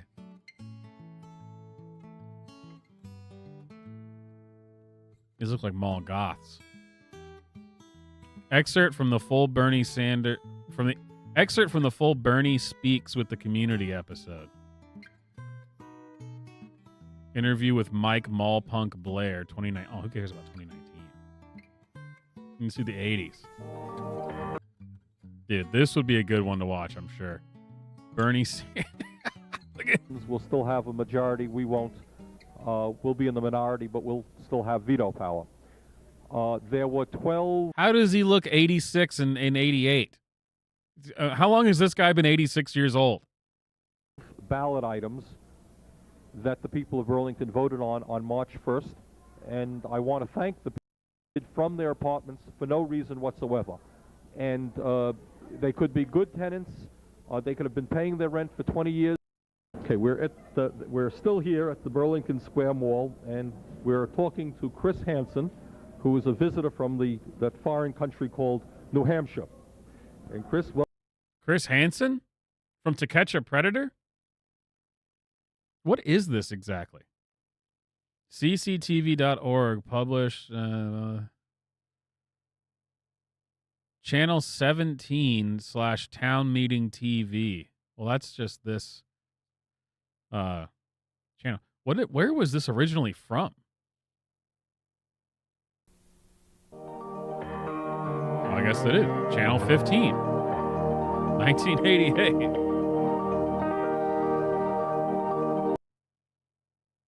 And he got to speak to Chris Hansen before he made To Catch a Predator. And the weird goth punk kids. The horror punk kids. Of course, this woman had to take the mic from him. Doesn't look as interesting as I was hoping. Okay. But what I did find that is going to be interesting, I guarantee you. Oh, crap, I lost it. It would have been interesting, I guarantee you. I got distracted by Bernie Sanders.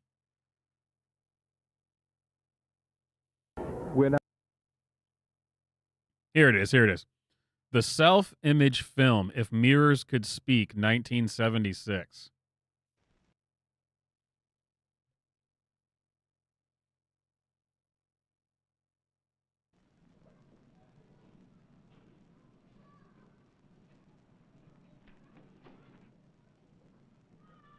Hi, I'm John, and this is my class. Mrs. Riggs is our teacher. She's nice. It's a fun class, and the students enjoy themselves. That's Michael Jackson. Oh, it's more than that. We're learning all kinds of things. Like how to get along with each other. You know? I used to be a clown. What? And then I learned to listen. We still got a couple clowns in our class. There's Robbie. He's a sad Look clown. at him. Always afraid the teacher will ask him a question. And then there's George. He's bothering everybody around. And worst of all, he's such a show-off.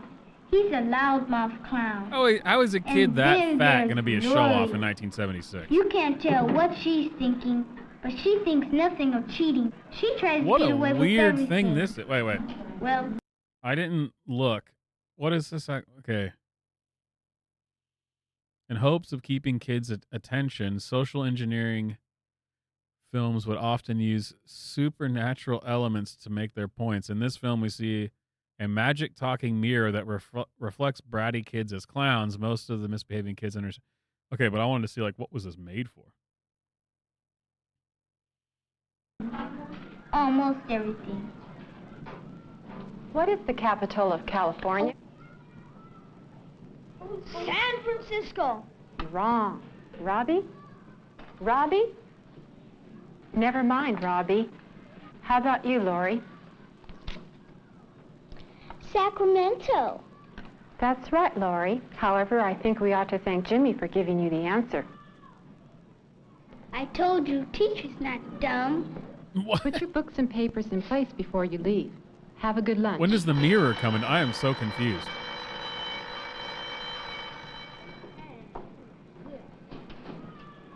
A clown is a clown, even in a cafeteria. Why don't you get in line just like everybody else, George? Only dummies do that! Ha, ha, ha! Oh, now we know why he's so fat. 50 cents, please. Will there be anything extra? 50 cents, please. Will there be anything extra? Stealing milk? All right, young lady. That's 10 cents more. I want you to see your teacher. I'm a clown. Robbie doesn't do anything. He just sits by himself all the time. Hi, Robbie. Robbie is out Wanna there ride on the that dog? job shit.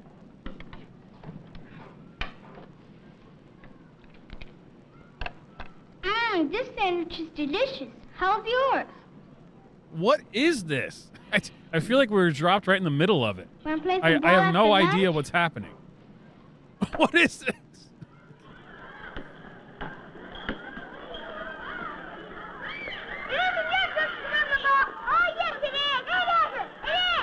No wonder the 70s were such a weird decade. Go ahead. See if I care. Lori's such a show-off. That's why nobody wants to play with her. Talking about showing off. This clown is a bigger clown than Lori. He wrecks things worse than she does. He writes his name on his seat, his desk, even on a school bus. Doesn't he know all these things belong to all the people? Even you and me? Why am I stuck at this school? I got practice with the Jackson 5 Poor after Robbie, this. all alone. I wish there was something I could do for him. Huh? Come closer. What for? Do you know what you look like? Is this where It, the clown, comes in? Hey, who are you? I'm your mirror. I'm you, as others see you. I know what I look like. You know what you look like to others? Sure, I look like me. Have a good look. Hey, I look like a clown, like a sad clown. Gee, I'm What really the sad. heck is That's this? what you look like to others. I do? How'd I get this way? Not listening, not paying attention, By thinking being about Asian. yourself too much and not enough about others. I don't understand what you mean. Take a closer look and you will. I highly doubt that. What is the capital What of is California? this? This is like this acid trip. Like Robbie? what it's like to eat shrooms. Never mind, Robbie. Never mind. Maybe if Robbie opened his Am I that eyes, he could sad? actually Yes, learn but you can something. change if you want to. How? Some of the ways are by caring for other people, by not being afraid to talk directly to people, and by feeling good about yourself. Oh, I'm too scared to do that. There's nothing to be scared of. Look into your eyes and think good things. Well, okay. Robbie looks different. Hey, you're right. What'd you do to yourself? Oh, nothing. See you tomorrow. Do you feel better? Oh, yes, and I look better, too. I'm not sad anymore, and I don't look like a clown. You won't look like a clown to others either if you always remember to look, to listen, to pay attention. If you don't, there's always a chance you'll turn back to one. There is? Oh, sure. You've got to be And there's the vague inside threat. as well I'm telling as you, it's the outside. clown That from comes with It. hard It work is and is caring inside this about mirror. others. I get it. Gee, thanks, Mayor, for changing me back. Don't thank me. You did it all by yourself. Now get to building that railroad. Why won't you let me play this game? When you start acting nice, maybe we'll let you play with us. Nobody likes a clown. Who's a clown? You are. I'm not. I'm not. Have you seen yourself in the mirror lately? No, I don't have to. I know what I look like. This is ridiculous.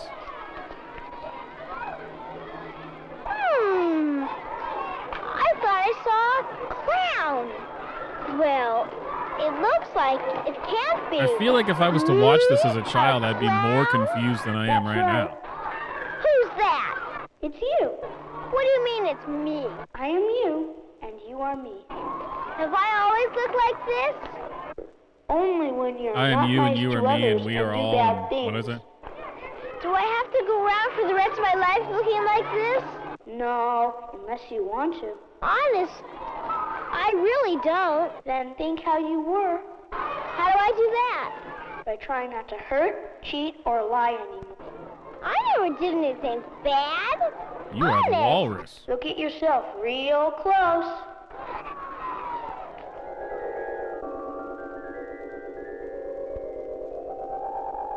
Wow. No wonder she got caught. We thought she just tried to steal one thing. Thief! Thief! What is this? Thief! I'm totally freaking out, man. Do not take the brown acid. Do not take the brown acid. I'll never do it again. Had a bad dream? Huh? No, I was just thinking about what you said. Well? I swear I'll never hurt, cheat, or lie in my life again. Good. Now close your eyes and think about acting good to others. Okay. Now open your eyes. Wow, that's better. Someone needs to do something about her hair, too. Only Her as parents long are as not. you're honest to Clearly yourself are and absent others. parents. It's a lot better than being a clown. True, but if you ever start doing bad things again, you will look like you did before. Thanks. I'll remember. Really. Well, so long. Good luck, and remember, if you get that old feeling again, look yourself in the mirror and ask why. Sure will. This is super weird. I don't know if I've made that clear. You tricked me! No, I didn't! You played dirty! I don't want to play with you anymore! See if I care!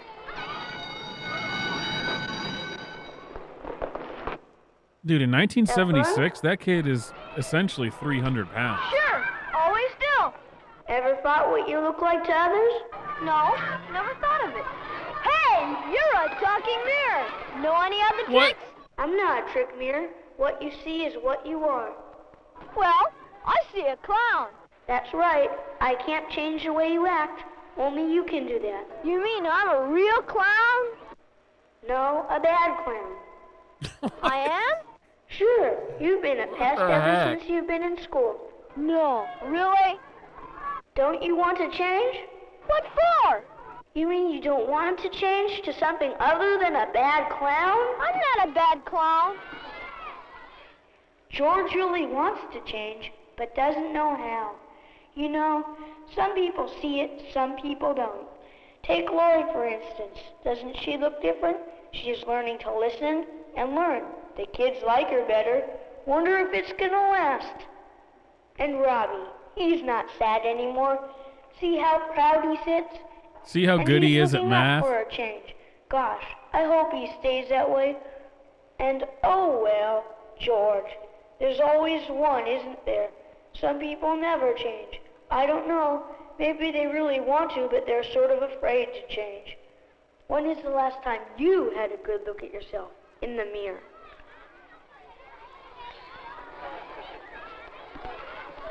Wow, that was great.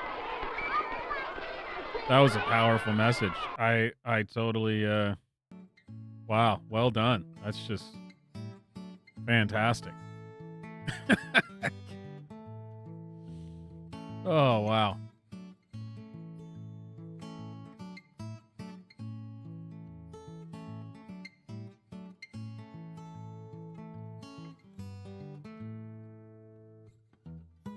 All right, ladies and gentlemen, I think that's it for tonight. Unless I come across something in the next 20 seconds. I think that's it. Oh, we don't want to stay up too late, you know? Ugh.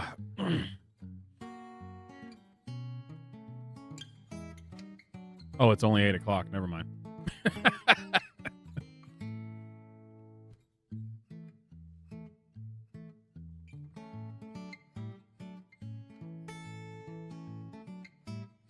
All right, I'll play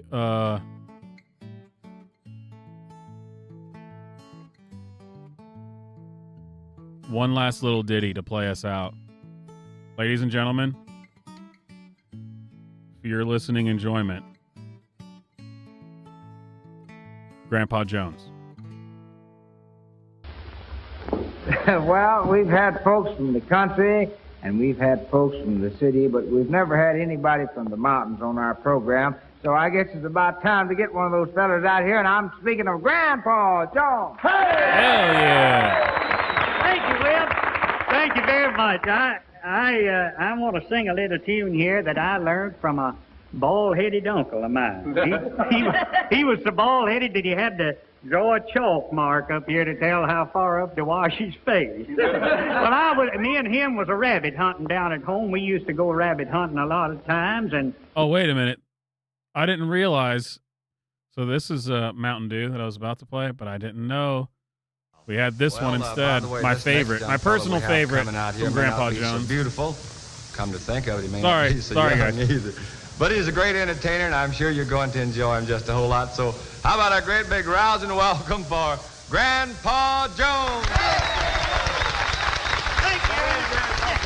The man himself. Thank you very much. You know, Ernest, to look at him, you wouldn't think This is my he was favorite. one This is of my the favorite. finest English Obviously, since I did a students in the cover of country, it. but I used to live down on where he the, was at, and his teacher was so proud on of the, him what was that it, every time that Southern album, that, whatever I called that somebody'd album. come in to to visit the school, why they'd get his class up in front of the little school and start asking them questions. Well, I went over there one day and I sat down in the back of the school there, and of course the teacher got his class up right away and started asking them English questions. Come to Ernest, said, Ernest, get up there and tell us the difference between prose and poetry. Well, Ernest didn't know, and it sort of embarrassed the teacher. And she says, well, I'll tell you what I'll do. I'll write some on the board. I'll write some prose, and then I'll write some poetry. So she wrote, there was an old woman that lived on a hill, and last week she moved to town. She says that's prose because it doesn't rhyme.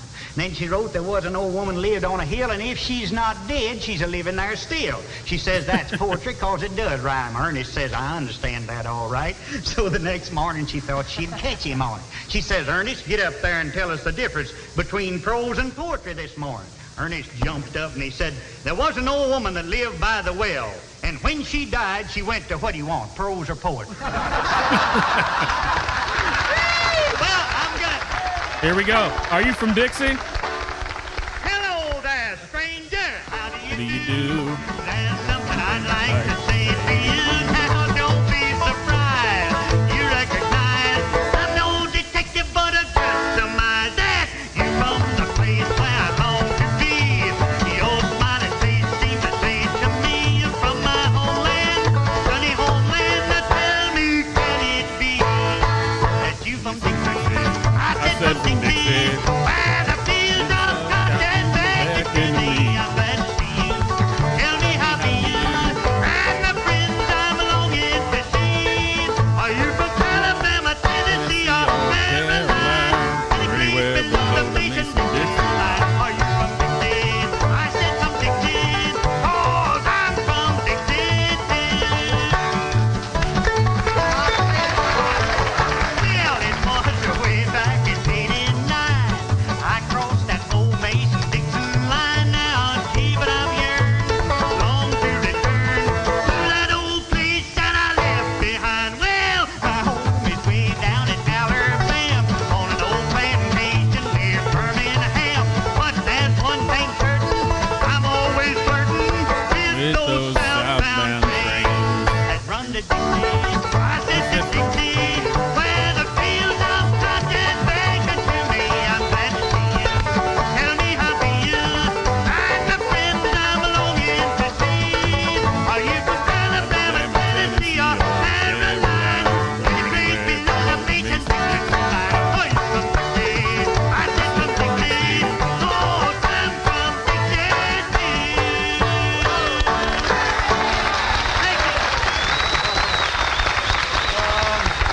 Fantastic.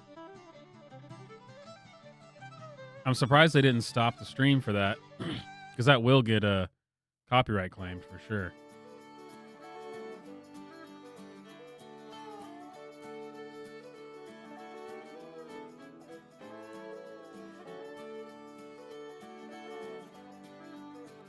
All right, ladies and gentlemen, thanks for hanging out.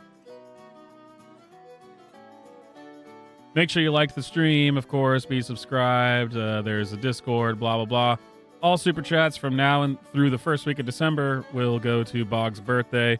If you want to get Bog a drink on his birthday, I'm sure you'd appreciate it. Alrighty. Let's see. Next show will be Tuesday. Tomfoolery Tuesday. Stay wicked, my friends. And I'll see you all next time.